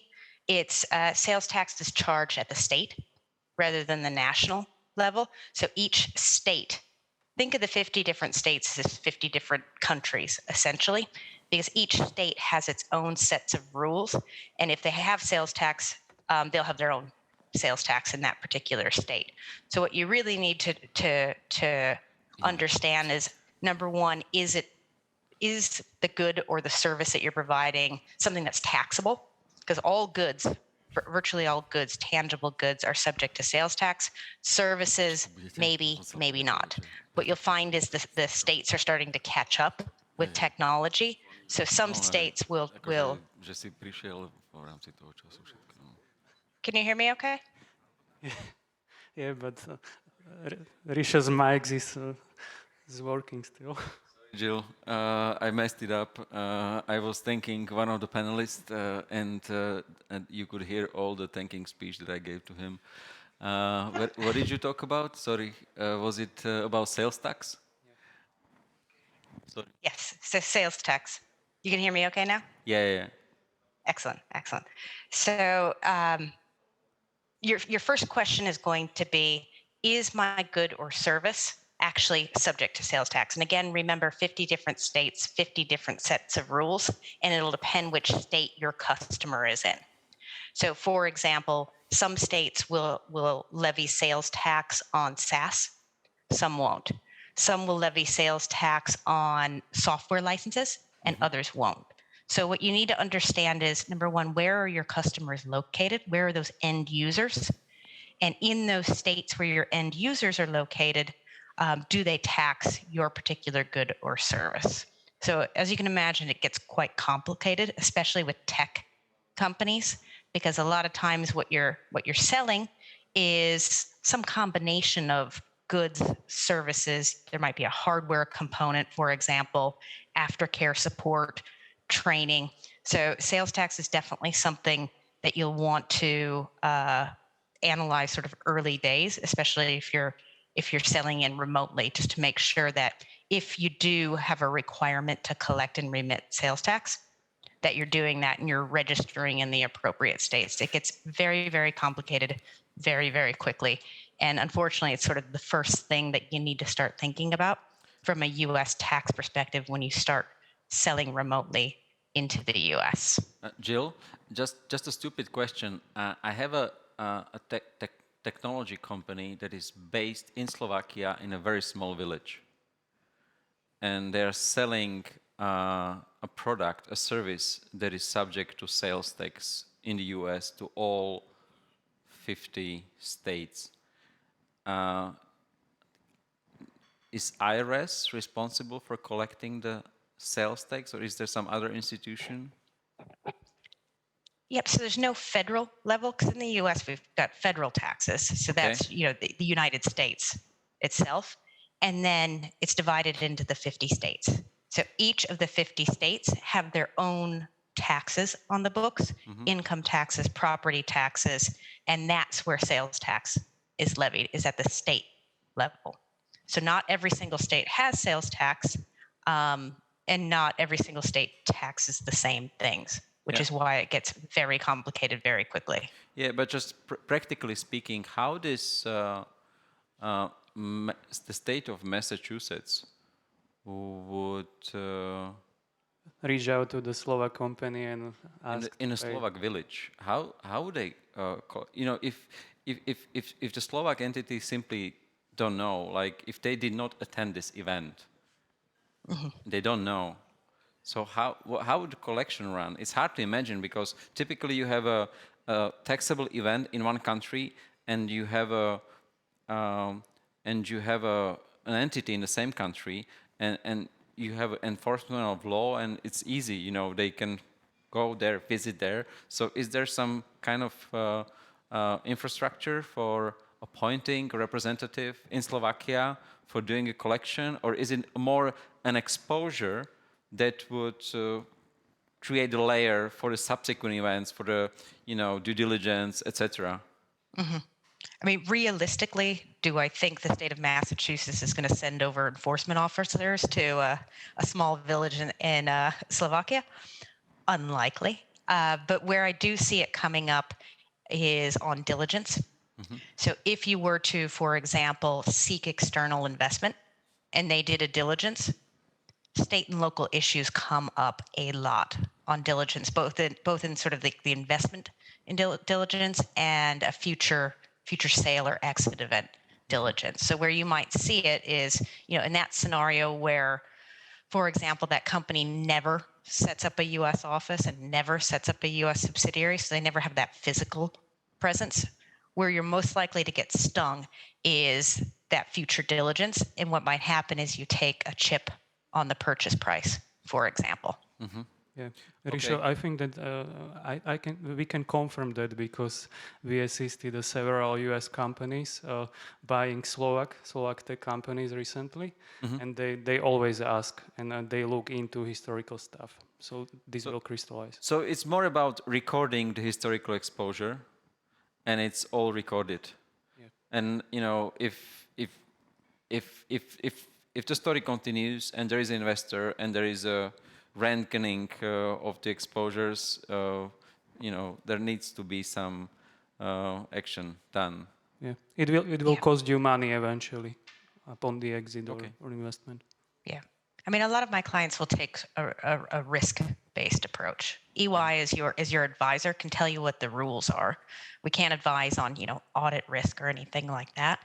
But what a lot of my clients will do, in particular if they have a US office, for example, when they realize, oh dear, I should have been collecting and remitting sales tax, is they look at those states where they've got the most material amount of sales. So what you start doing is tracking your sales by state, and then pick those top 5 or 10 most material risk areas or most material risk states, and make sure you're focusing on those. Okay. Because if, for example, you have 10 sales into the state of Nebraska, right? Technically, you have a tax liability, but if the cost of actually filing that return and the compliance associated with that is going to cost you more than the actual tax due, realistically, those companies aren't going to spend $2,000 to file a tax return to pay $50 of tax. Okay. And if it's that low of an exposure area, likely to be high enough on the materiality threshold for any kind of diligence. That's sort of the more practical answer. Yeah, thank you. We go next. Creating U.S. taxable presence. Yep, so these are the common triggers that I see for my clients when they've gone as far as they can without setting up a U.S. legal entity, because it is a big step, especially if you're a single operating company, to all of a sudden open an overseas subsidiary. It's a bit like the panelists were talking about in the first presentation. I mean, that's a big step, and so a lot of companies will try to delay that as much as they can. But what I find is that things outside of tax sometimes sort of push you over the edge, and you just finally say, okay, I have to open up a U.S. subsidiary for non-tax reasons. The most common I see is needing a U.S. bank account. A lot of time it tends to ease that path a lot more if you've got an actual U.S. legal entity that could own that bank account, or, for example, sign up for a Stripe U.S. payment processing account. That tends to be a lot easier if you've got a U.S. legal entity. So I've got some companies I work with that remote sell, and they don't have any kind of physical presence in the U.S., but they simply need that bank account, and they need, for example, Amazon is requiring that they have a U.S. bank account to pay into. So they'll set up a U.S. legal entity strictly to own that bank account. Another thing I've seen a lot of is customers are pushing to contract with a U.S. legal entity. For example, if you were to sell your software or license your software to a governmental entity, a school, or other types of U.S. customers who might have Buy American mandates, or might say, well, I'm big enough that I'm going to require you to set up a U.S. legal entity because I only want to deal with a U.S. legal entity. So sometimes customers force the issue. And then lastly, anytime you have a physical presence in the U.S., what that might be is U.S.-based employees, some agents. If you're going to open up a U.S. office, if you're going to, for some reason, if you had hardware, for example, or spare parts that you wanted to warehouse in the U.S., anytime you have a physical presence in the U.S. that's more than just temporary, I almost always recommend that you set up a U.S. legal entity. And the reason you do that is so you can effectively draw a box around what's happening in the U.S. and keep it in that U.S. legal entity. And we'll talk a little bit more about that in this next section. Jill, I just want to remark, we have two questions that are related to this. So we are watching a Slido page. So one question by Rastjo Brencic is it a major advantage to have own legal entity in the US, or is it enough to do the business in the US with the European legal entity? I think you partially covered this.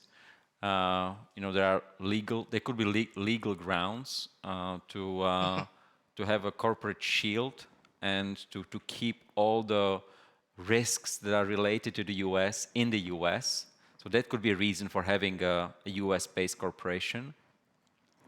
There could be, I think, tax reasons for keeping everything related to US in US and setting up a US company just because you need to pay taxes there.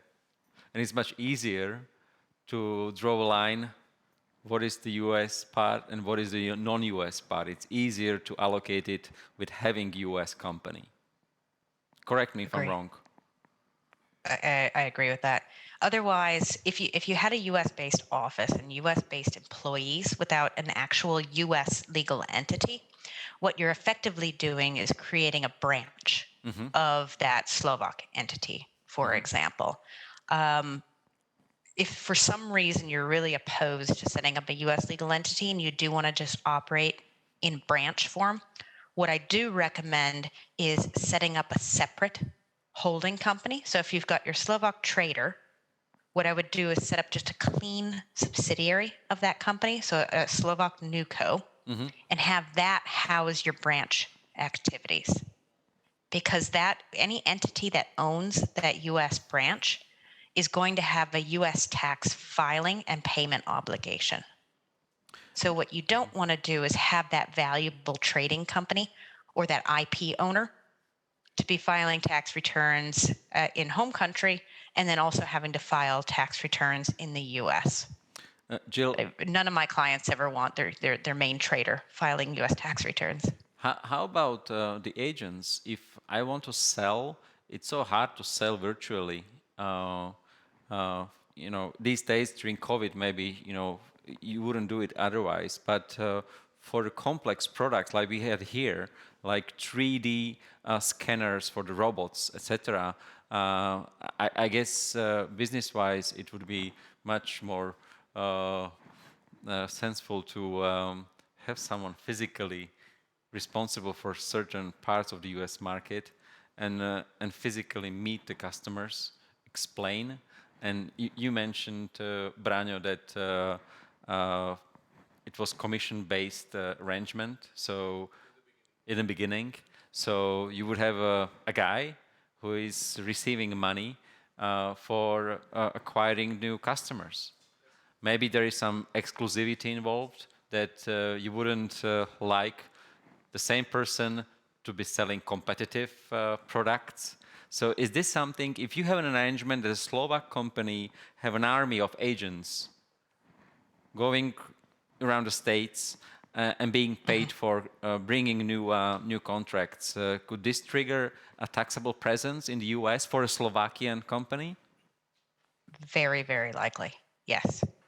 So just because you label somebody as an agent or an independent contractor and you've got a legal agreement saying this person is not an employee, they are responsible for their own tax affairs, that doesn't prohibit the IRS, so the US tax authorities, or the states from saying, no, this person is operating under your direction and control, Slovak company, and therefore we view them as an employee rather than an independent agent.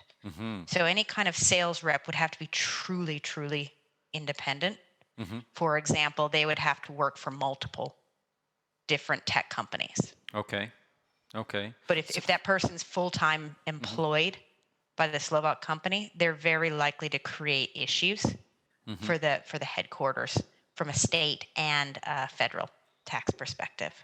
So even if I find a person and I make a deal that he wins me a contract and I earn $1,000, and I give him $300. So he's motivated and he's taxing this $300 that I give him. What I end up is with $700. US wants tax from this $700 that I earn. Yeah, that doesn't mean that necessarily that the full $700 will be subject to tax, but that's one of the drivers for why I want a US legal entity. And we'll talk about this actually in a handful of slides. Okay. Because what you need to look at is what's happening on the ground in the US and make sure that the income that's left in your box, that's why we're drawing a box around it by creating a US legal entity, make sure that that income that's left in there at the end of the day, after all expenses are paid, make sure that the US entity is getting remunerated, paid for what it's doing in the US. And the way you do that is you manage it via what's called transfer pricing. So you look at the assets, functions, and risks borne by the Slovak company and borne by the US entity. And the name of the game is limiting the risk borne by the US entity so you can limit the reward that is kept by the US entity. So, for example, if all of your developers are in are outside the US, somebody's got to be paying for that development. So if you spend hours and hours, hundreds of hours of time developing a piece of software and you're not able to sell that software, full stop, who bears that risk? And the name of the game is keeping that risk out of the US. So the entity that's bearing that risk also gets the reward if the next product you develop is wildly successful. So you keep all that risk outside the US and then you can limit the reward. So in your example where you've got effectively a sales commission agent, oftentimes the way the transfer pricing will shake out is that a percentage of that sale usually tends to be somewhere between 3 and 6%. So of that 1,000 sale, $30 to $60 is the profit that's left in the U.S. legal entity. So you're only paying U.S. tax on that fraction of the overall profit. Okay.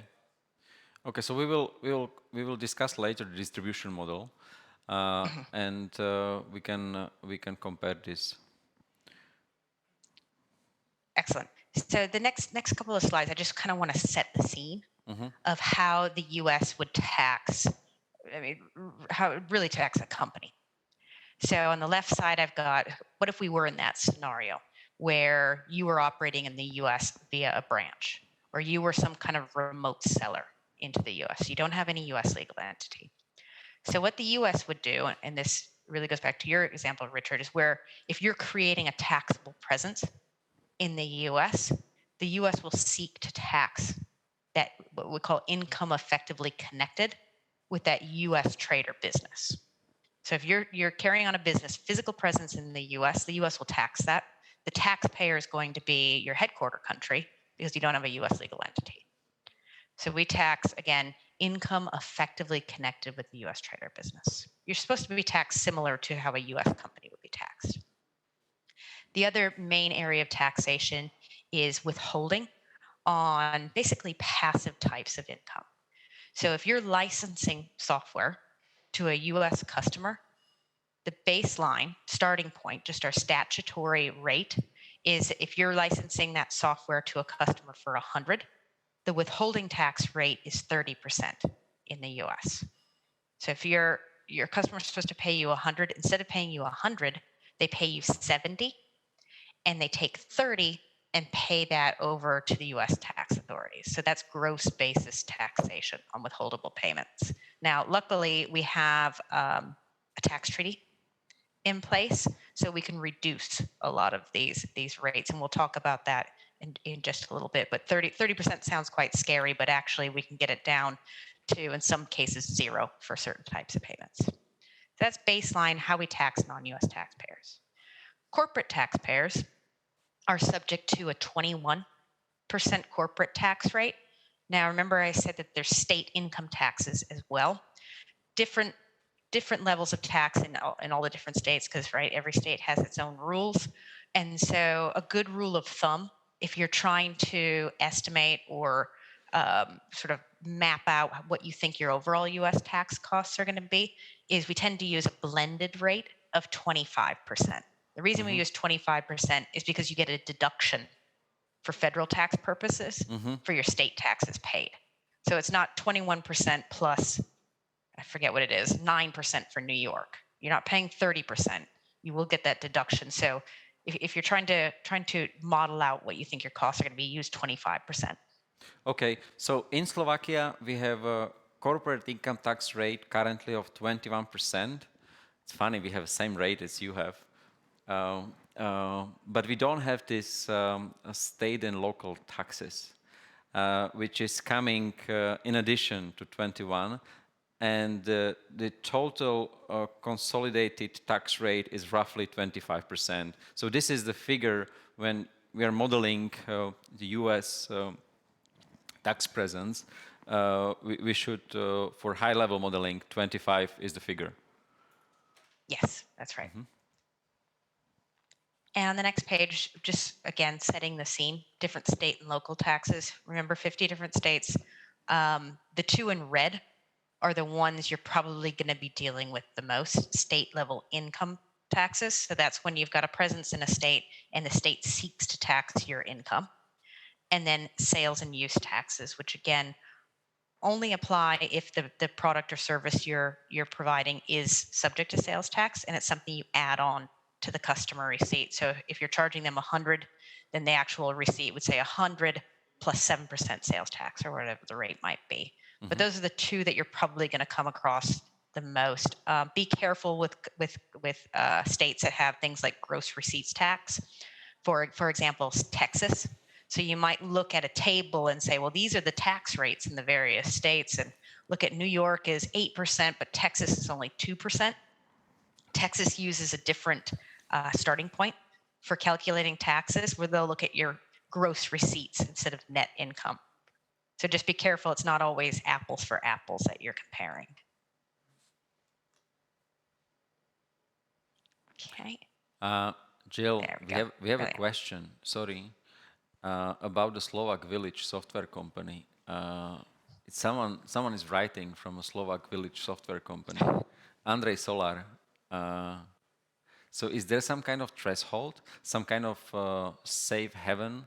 Like if you don't exceed, you're not liable, you're not subject to the sales tax? Yes, there actually is. So we didn't used to have remote seller taxes in the US. There was a Supreme Court case that came through in 2018. So if you've done any of your Google research, you might have seen reference to the Wayfair case. That was a Supreme Court case, which allowed states, starting at that point with that ruling, to levy that sales tax on remote sellers. So there's no threshold typically if you have a physical presence in a state.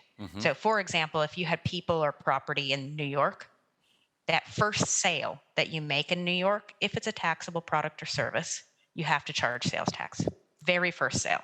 Yeah, but in our case, we have a Slovak Village software company. Yep, so if you're strictly a remote seller, each of the states, as soon as that Supreme Court case came out, each of the states very, very quickly enacted their own rules on when they're going to start levying sales tax on the remote sellers. Again, 50 different states, 50 different sets of rules. They tend to be either transaction numbers or dollar amount thresholds. Okay. And sometimes it's and, sometimes it's or. A lot of the states have either 100 or 200 transactions, which sort of depends on what type of product you're providing. So for example, if you were doing a VPN, and so you were charging $20 for every VPN license per month, you could very, very quickly hit that 100 threshold. And it's that 101st sale where you have to start charging sales tax. They tend to be annual. Okay. The dollar amounts tend to be something around 100,000. So if you've got a really high-end product where you only make, one sale into a state, but it's multi-millions, multi-million-dollar sale, then that first product, that first sale, you might have to start registering and collecting and remitting sales tax. Okay, thank you. Thank you. It's good to know that there are some thresholds for the exemption, and you need to run a model state by state. So I just wanted to hit this question because it would be harder to cover it later, but we can continue. Yeah, and there's also, I should throw in there that there are, as soon as these rules came out, of course, there's service providers now who will track these things for you. So you might have heard of companies like TaxJar or Avalara. You can sign a contract with them and they'll track your sales by state. You know, obviously you've got to hand over the information and they will tell you when you start crossing these thresholds. But the important thing before you just run out and sign a contract with TaxJar is make sure that they understand first, because they don't always do this, whether or not your particular product is actually taxable. Okay. So again, with software and with SaaS, it depends, because you certainly don't want to go running around registering with a bunch of different states if you don't need to be doing it, because then every single year those states are going to be looking at you. Yeah, Sorry, excuse me. No They're going to be problem. looking for you and asking questions. Yeah. Okay. So can we move on to the legal form? Because this is, I guess, one of the most frequently asked questions. Like we have in Slovakia, we have most widely used legal form is of corporation is a limited liability company. Yeah, We- but we- but we also- US LLC is different, and we will learn it in a couple of seconds. Yeah, we have a joint stock company, which is for bigger companies like Apple, where you have, listed shares you could have. And then you have a limited liability company. And this is like for, smaller types of businesses. So why don't you walk us through the legal forms in US that are most commonly used? Yeah, sure. I mean, your most likely candidates for this type of company is either going to be a US Inc., that's also referred to as a C corporation, or a US limited liability company, an LLC. So what's the difference? There's slight legal differences, and that's where you'll need to sort of consult with US legal counsel. Both broadly give you limited liability. So your shareholders have limited liability with respect to debts of the company. My understanding is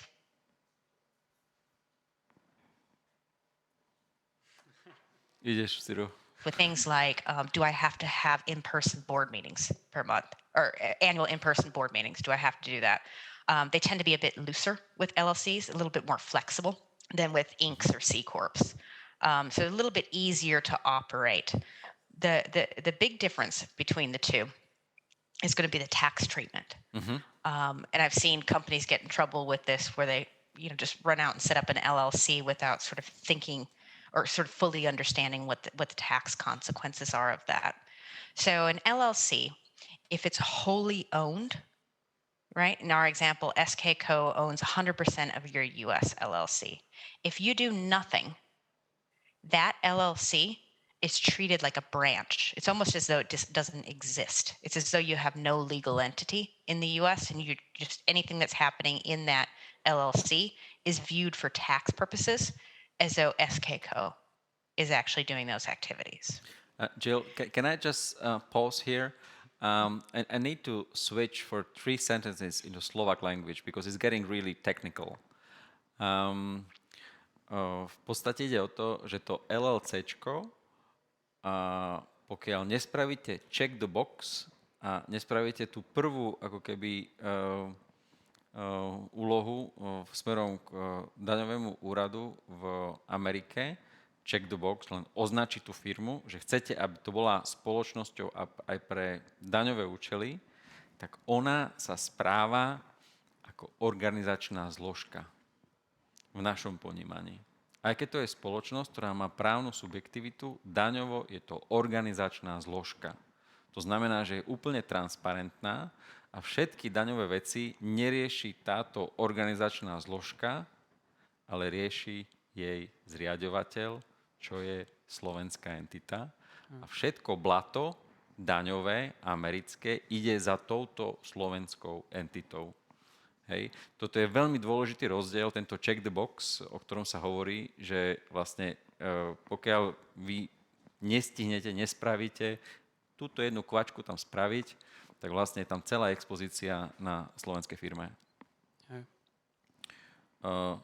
Back to you, Jill. Okay, I believe everything you said was accurate. So what we always recommend is filing that check the box election rather than leaving that LLC as a disregarded entity. It's not something that happens automatically, but what you do is, and we call it a check the box because you literally check the box, you file that election, and as soon as you file that election, for tax purposes, we treat the LLC exactly the same as a US Inc. And you're almost always going to want to file that election. Just something to watch out for if you're talking to US legal advisors and they recommend the LLC, then let's do that extra step and file that check the box election, because then what we're doing is we're drawing a box around all of your US based activities and effectively ring fencing those.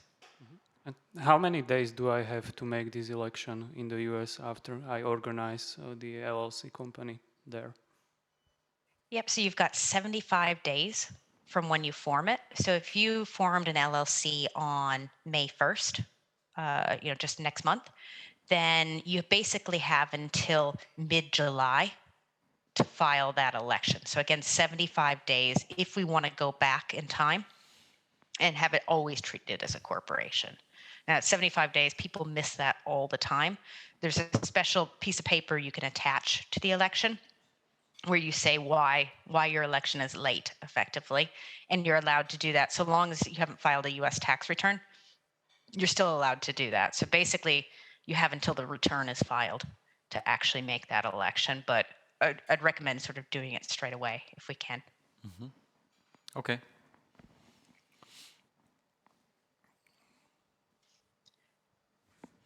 So here we've got sort of. Yeah, I need to. Sorry, go ahead. We are a bit behind the schedule because the panelists, they are no longer here, so we can say something bad about them. They have eaten up more time than they're supposed to. But Braňo not. Braňo is here. Sorry, Braňo.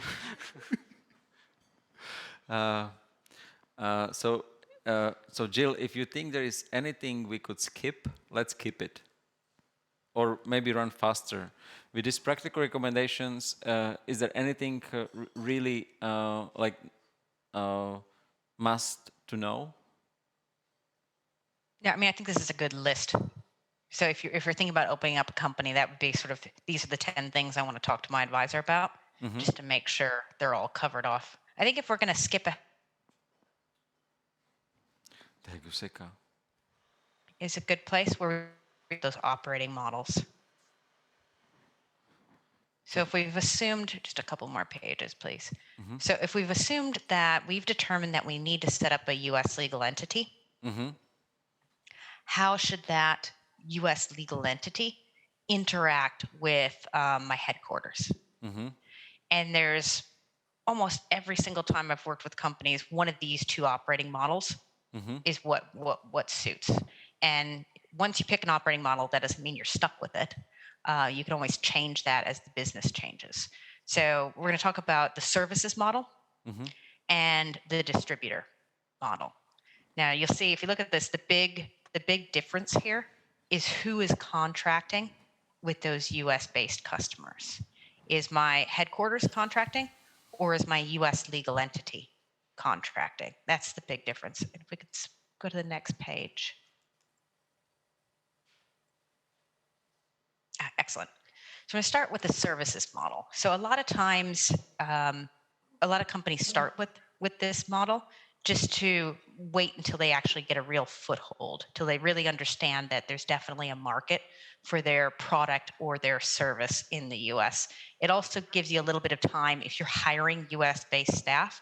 And these are people who haven't been with the company since formation. These are brand new staff. You don't know them necessarily. And so you don't want to hand over too much control to these people that you've just hired on until they're fully trained and they're up to speed. So again, the way the services model works is your US customer contracts continue to be with the headquarters company. And what your US company is effectively doing is acting as a service provider to your headquarter company.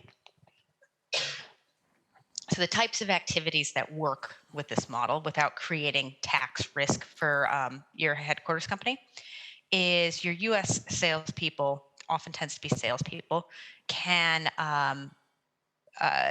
do sort of business development type activity. So they would do things like going to customer site or potential customer site, demoing the product. You might go to trade events, and set up a booth where you can demo the product again. They might do some market research. They might try to generate sales leads. So that's sort of your sales and marketing service provider. You might have on the ground support because you need people on the ground who can train up your US customers how to use the software, for example, or provide aftercare support, so you're not dealing with the time zone issues. Mm-hmm. In that case, again, your customer contracts are with the home office and your US company is just acting as a service provider. So, apologies, I've got terrible hay fever that's set on. So your home office is still going to need to remunerate your US company, to pay your US company for what it's doing, acting as a captive service provider.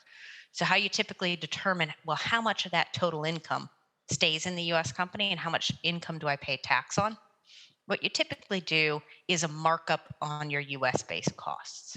So an easy example where you've got a sales and marketing office in the US, you've got employees, you've got, so you've got employee salaries, you've got, maybe some laptops, other sort of general sales expenses.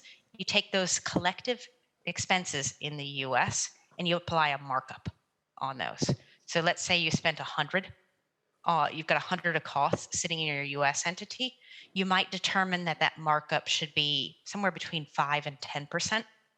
So what it looks like on your US tax return is let's say we use the 10% markup. I've got 110 of income that your home office is paying to the US, and I've got 100 of expenses. And so you're actually paying tax, which could be federal taxes and also state and local taxes, on that 10 of income. So yes, you've got some tax charges, but we try to keep that markup as low as we can possibly support. And so it's not all of your US sales income that's all of a sudden subject to US tax. It's just that small markup. So this is easy. Like you need to cover the costs of the service providers and make sure that they are remunerated with some profit margin. And this is like the simpler model of starting the US presence. Is this correct? Yep. Yeah, so it's definitely an early days model that I see a lot of. When you're just beginning and you've just hired people in the US, it's a model that works. Mm-hmm. Now, when you start to have pressure on this model, when does it start to not work? Mm-hmm. When it starts to not work is in that sales and marketing office example I used. Mm-hmm. Because what's critical to make this model work is that those US-based staff, those salespeople that you've hired, so anybody employed by the US entity, if you've got anybody traveling over and meeting with customers as well, same thing. What they cannot do is negotiate or conclude customer contracts on behalf of the home office. So what they can do is try to generate leads, sales leads, but as soon as those sales leads go from cold to slightly warm, you've got to pass those all back to home office. So what you're really doing is tying the hands of those US-based personnel and not allowing them to, close the deal on the sale. But this sounds a bit schizophrenic, Jill. From a business perspective, I really do want these guys, if there is an opportunity and they meet a customer that is willing to sign a $1 million US dollars contract, Exactly. I would like this guy to have the contract signed immediately and not care too much about tax. Exactly. I mean, if you've got that really good salesperson that you've hired, you don't want to tie their hands, Yeah. right? You don't want tax sort of wagging the business dog. Yes. So that's when we move on to the next model, which I refer to as a distributor model, where you can start out with this. I have a lot of clients who say, I know I've got my chief of sales. I've just hired that person in the US, so I don't even want to pretend that we can tie that person's hands. So some of my clients will jump immediately to the distributor model. Some will sort of test the market and then switch to the distributor model. Now I call it distributor model, but what it also is like a license, sub-license. So if, for example, it was software was your product, so your home office still owns the software, and what they do is they license it to your US company for a fee, and your US company is allowed to then sub-license to legally contract with those US customers. What that does is, because the legal sale or the legal license is with the US, you've removed that risk. You've virtually removed that risk of bringing your home office into the US tax net, because all your legal contracts are with the US. Customers like this as well, because then they're not dealing with, withholding tax obligations. So for example, if you're licensing software, every single one of your customers is going to ask for your withholding tax certifications. You shift all that burden from the customers to intercompany. So is this correct that also the US customer is feeling more flexible or happy to do a business with the US company rather than with a Slovakian entity, which would be the previous case, the servicing company? Because in the previous case, there would be direct contractual relationship between Slovakian company and the US customer. So this is what you mentioned about withholding taxes, etc. If the US customer is sending money to Slovakia, he might feel like not very Comfortable with that. comfortable. Yeah, I mean, And there I could be see a lot withholding of my tax clients prefer. exposures. Yeah, it's withholding tax. From a tax perspective, it's withholding tax. So I'm sure if we took a poll, there's plenty of people in the room and on the phone who have been asked to provide a Form W-8 Ben E. I see these several times a week from clients. So as soon as your customer is making an overseas payment, they might request this from you. Okay. And the risk is that they'll say, well, this is software. I'm licensing software, so I want to withhold 30% on that payment. Even if that's not the appropriate rate under the US Slovak treaty, they still might want to do that. And so you've shifted all of that in-house and away from the customers. Okay. So this is the beauty of the distribution model. Yeah, and you don't tie the hands of those salespeople. Yeah, they can go That's run that's what you want. Yeah. and contract the $1 million deals easy. Correct. Okay. Now, it's a little bit of a different calculation. So how the sausage is made, as we say, for how much profit is left in the US legal entity as compared to the last one. So remember, with the services model, what we were focused on is the direct costs borne by the US entity, where we had, $100 of salary and other expenses. And then what you said is, well, cost plus, is how we refer to it, 5 to 10%. So if I do cost plus 10%, then I've got 110 of income minus 100 of costs, 10 of income. That's the services model. It's slightly different with the distributor model, where what you focus on is a percentage of total sales. Now, we typically get comfortable somewhere between 3 and 6%. So in this example, if you've got 1,000 of sales, your profit that's left at the end of the day should be a percentage of those sales. So if we use, for example, 3%, then we want that $30 of income left in the US. So you might end up with slightly more income. So it's a smaller percentage, but it might be a much bigger number. So it kind of just depends what your facts are and how big your US sales happen to be. Okay. Jill, we have very interesting question from anonymous, not the hackers, but anonymous attendant. And the question is, I think, very relevant for the startup community. How does IRS look at the group which is at loss? From a transfer pricing point of view, it's hard to get data for startups, so you are always compared to mature companies with a unique product service. The way I interpret this question is that with these two models, you always end up paying taxes in the US, even though the group is making losses. Correct. So is there any way we could explain this to Uncle Sam that there's no money to pay US taxes from because the business is not profitable yet? Yeah, so the intention is to protect the entrepreneur who is taking the entrepreneurial risk in the group. If you sort of leave the upside and the downside with that entrepreneur, then what you're doing is effectively you're paying a little bit of tax now, correct? But what you're doing is, assuming, best case scenario that this becomes a very big and a profitable company, that you're protecting those future income. Because what you're saying is, well, my US entity is just a routine service provider. And if I was paying, instead of doing this in-house, instead of doing this within the group, if I was paying a third party would charge me for these activities. So it's really, it's a bit more of a long game, actually, because the risk is if you run losses in the US and the US is taking that entrepreneurial risk, is that the IRS will say, well, we let you have these losses in the early days, but you're an entrepreneur in the US. So now that the company's very profitable, we want to see some of that in the US as well. We think you should get both the upside and the downside. So it's a trade-off.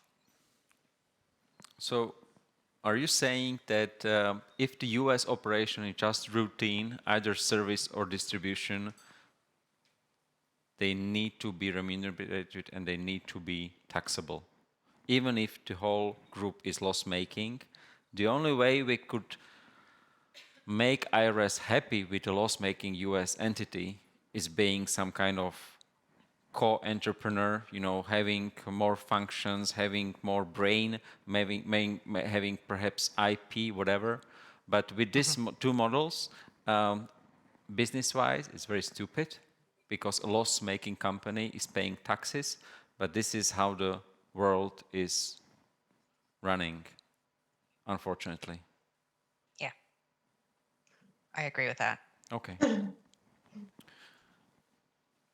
I mean, a lot of the companies I work with spend more to pay somebody to actually prepare their return than the actual tax liability.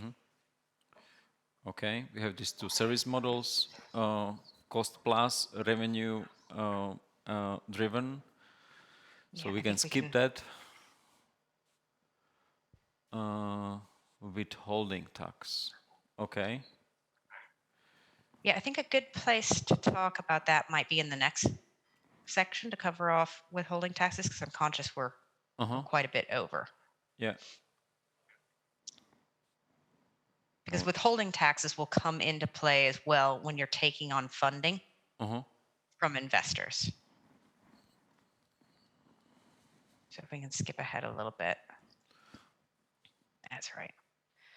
So if I've established my US legal entity, I know which operating model I want to go with. How do I fund that? Debt versus equity. So just want to sort of quickly talk about this, and I'll talk about withholding taxes last because that comes into play with quite a lot. So if you're funding your US legal entity, we generally recommend that you don't fully debt fund it. Rather, you do more of a mix of debt and equity. Now, debt tends to be nice, especially from a withholding tax perspective, because remember I said withholdable payments, we've got 30% withholding tax. And withholdable payments include dividends and interest, and also license and royalties. Under the US-Slovak treaty, you get to a 0% rate on interest. So if your US borrows money from your headquarters and pays interest on that, there's no withholding on that, as compared to 5% on dividends. So if you fully equity funded it and you've built up some cash in the U.S., right, because you're turning a profit in the U.S. and you want to get that profit back to headquarters, you'll suffer a 5% withholding to the extent it's a dividend, so a payment on equity. Mm-hmm. And Richard, I think that's an actual tax cost, isn't it? Well, yes, because we are not taxing dividends. So if we have a Slovakian holding that has a US subsidiary, and this US subsidiary is paying a dividend to Slovak parent entity, this dividend is subject to 5% US withholding tax, and this tax ends up in a garbage. It's lost. Typically, if the dividends would be taxable, we would... if the dividends would be taxable, 7%, we have 7% taxation for dividends as individuals. You could credit. Unfortunately, if US company is paying dividends to an individual, the withholding tax is not 5%, but 15%. So we are unable to credit full 15%. We can credit only 7%. So it's not good. If we set up a Slovakian holding, then we have a 5% withholding tax, but also this tax is lost. We can't credit it. So just, good to know. Yeah, and it's something to think about when you're thinking about how to finance that U.S. office that you're creating. Mm-hmm. Should we do it versus with debt? And again, the nice thing about debt is that your U.S. company can pay interest to headquarters, and there's no withholding on that. But what a lot of companies I work with, where that 5% tax is an actual cash tax, like in this case, what you can do is if you build up a lot of cash in the U.S., you can repay that principal. Right. So in addition to the interest, then you pay down principal, and that's a way to get cash back to your home office without suffering that additional tax as well. Yeah. And then withholding taxes, I think they're also going to come into play to the extent that we're taking in investors. So yes, you've got to internally decide how you want to finance your U.S. operations, but what about when we're taking on third-party investors? So if you're going to go and do an equity fundraise for both U.S. and non-U.S. investors, I think it's important to understand what that means to them, both if the third-party investment is coming in to your headquarters, so your Slovak company, what does that mean? And what do my U.S. investors care about? Versus, and I think that's our last section, is, well, if I think I can attract more U.S. investors and that's where my investor base is, does it make sense for me to stick a U.S. company on top? Because does that tend to be more, and I think we heard this from our panelists, is a U.S. company a much more attractive vehicle for U.S. investment cash versus a Slovak or other European company? Jill, I guess we need to finish in about 5 minutes. I would ask the audience for the final 5 minutes of attention.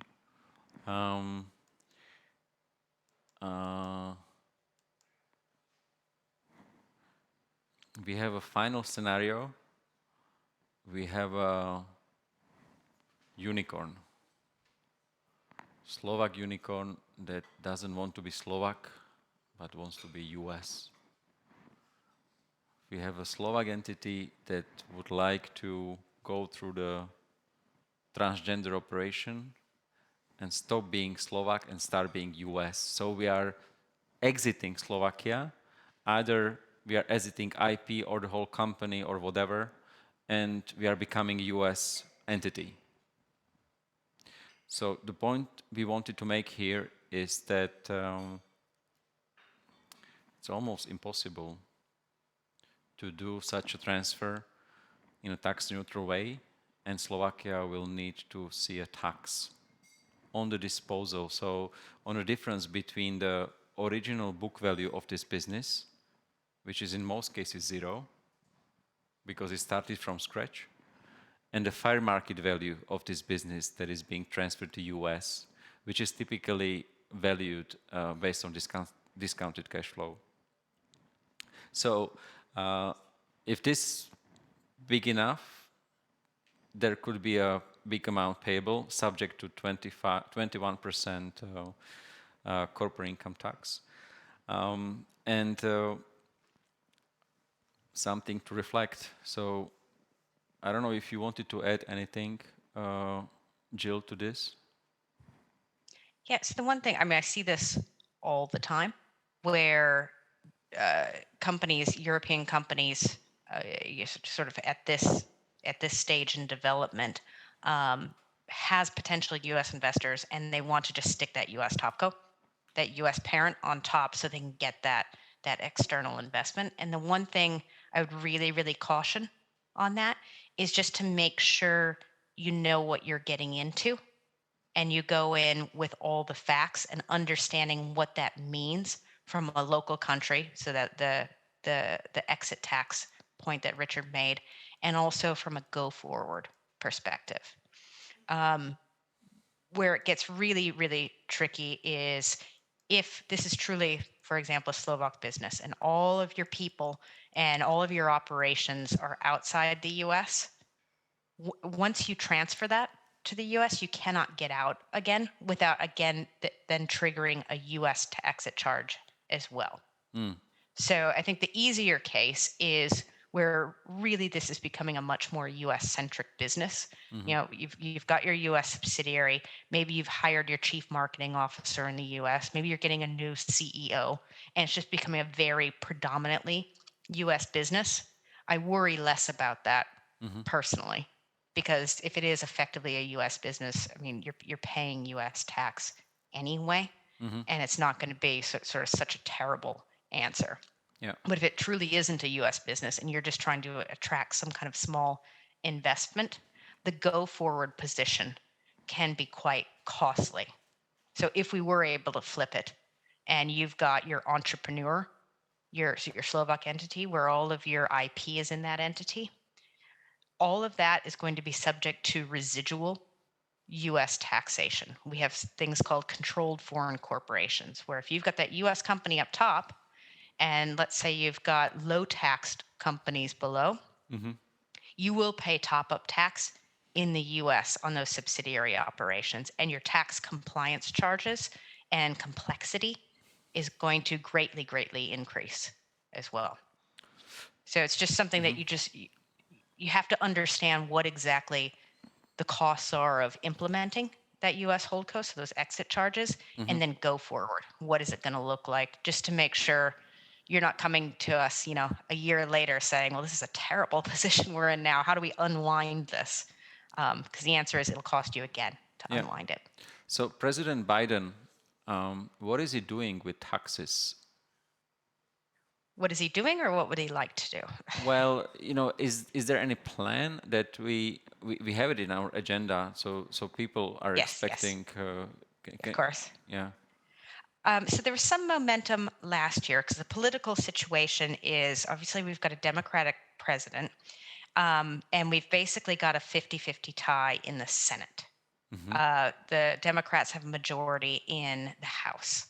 And so for us to get actual tax legislation, it's got to effectively pass both houses of Congress, so the House and the Senate, and then be signed by the president. So we saw a lot of bills proposed last year, as in 2021. And we even, in this, I think it was in November or December, one of Biden's proposals made it through one house of Congress and was signed, but it completely stalled out in the Senate.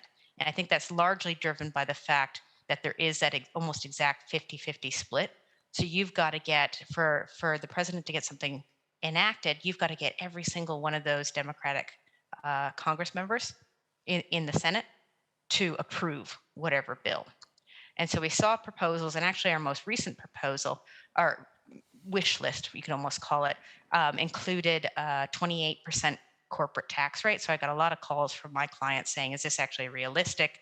You know, should we try to move stuff out of the US? And I think what we saw last year is that any kind of rate increases have seemed to be quite unpopular.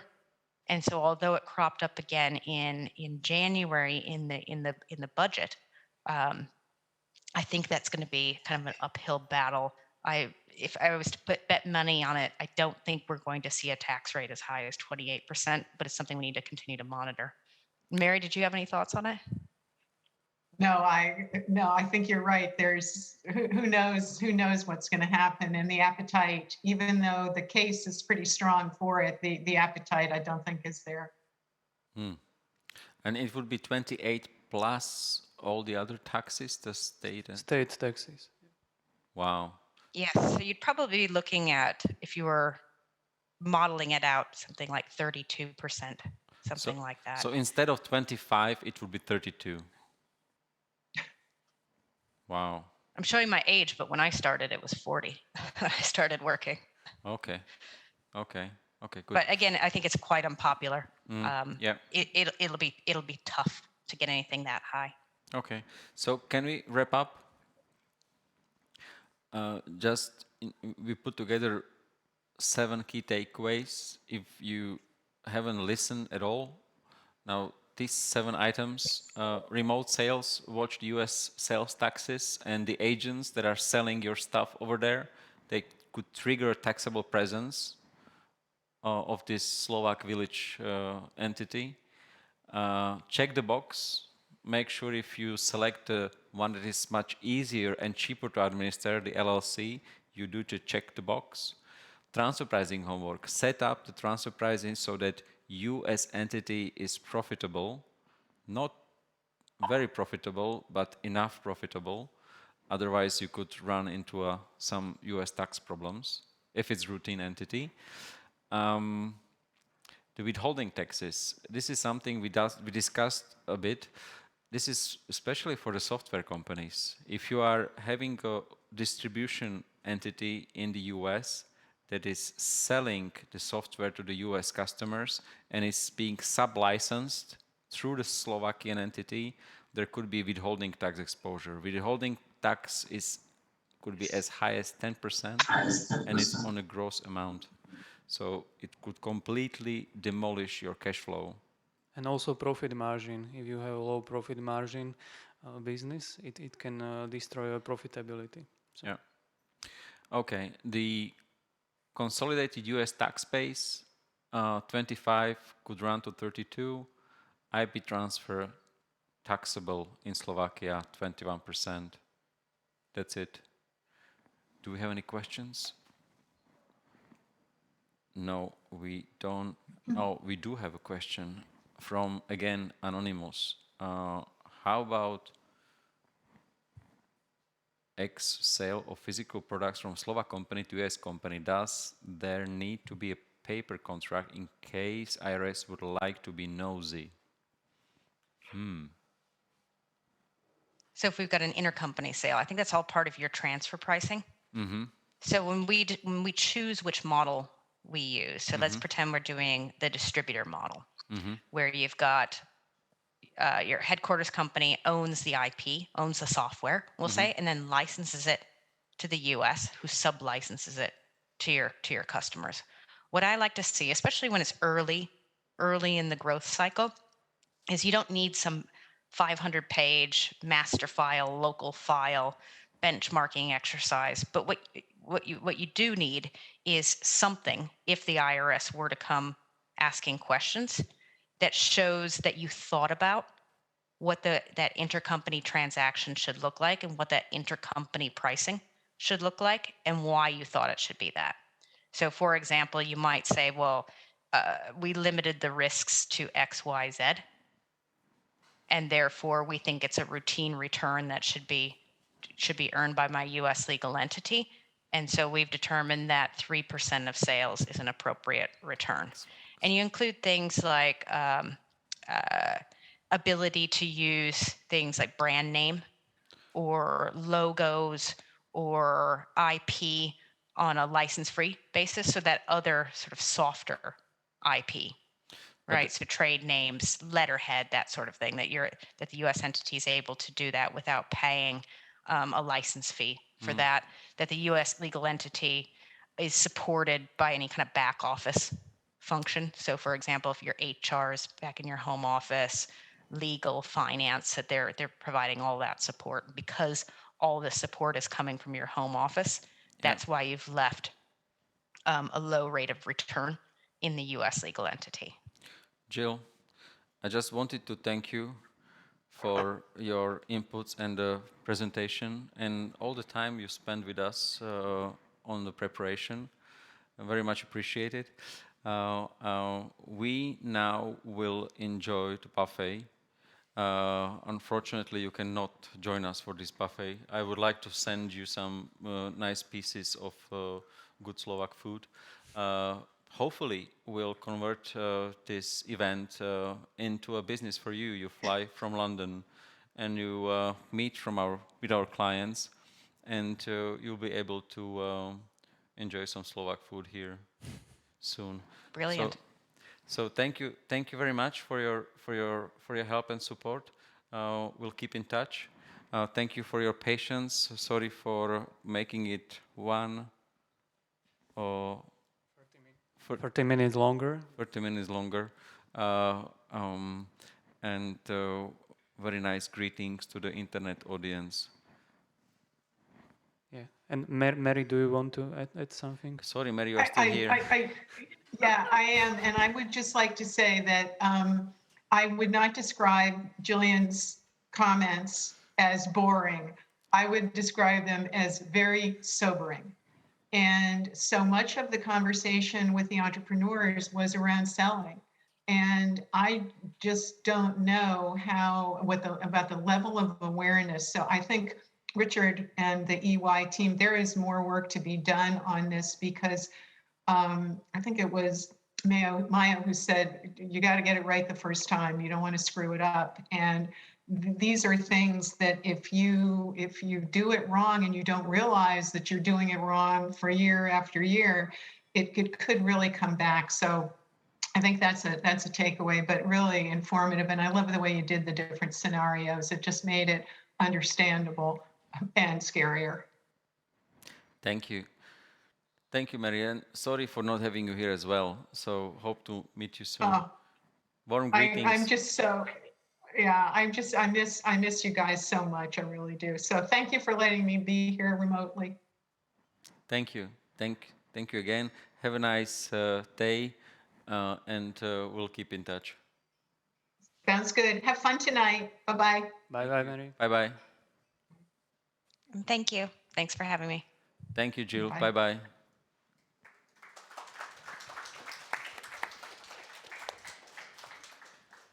Ďakujeme. Nech sa páči.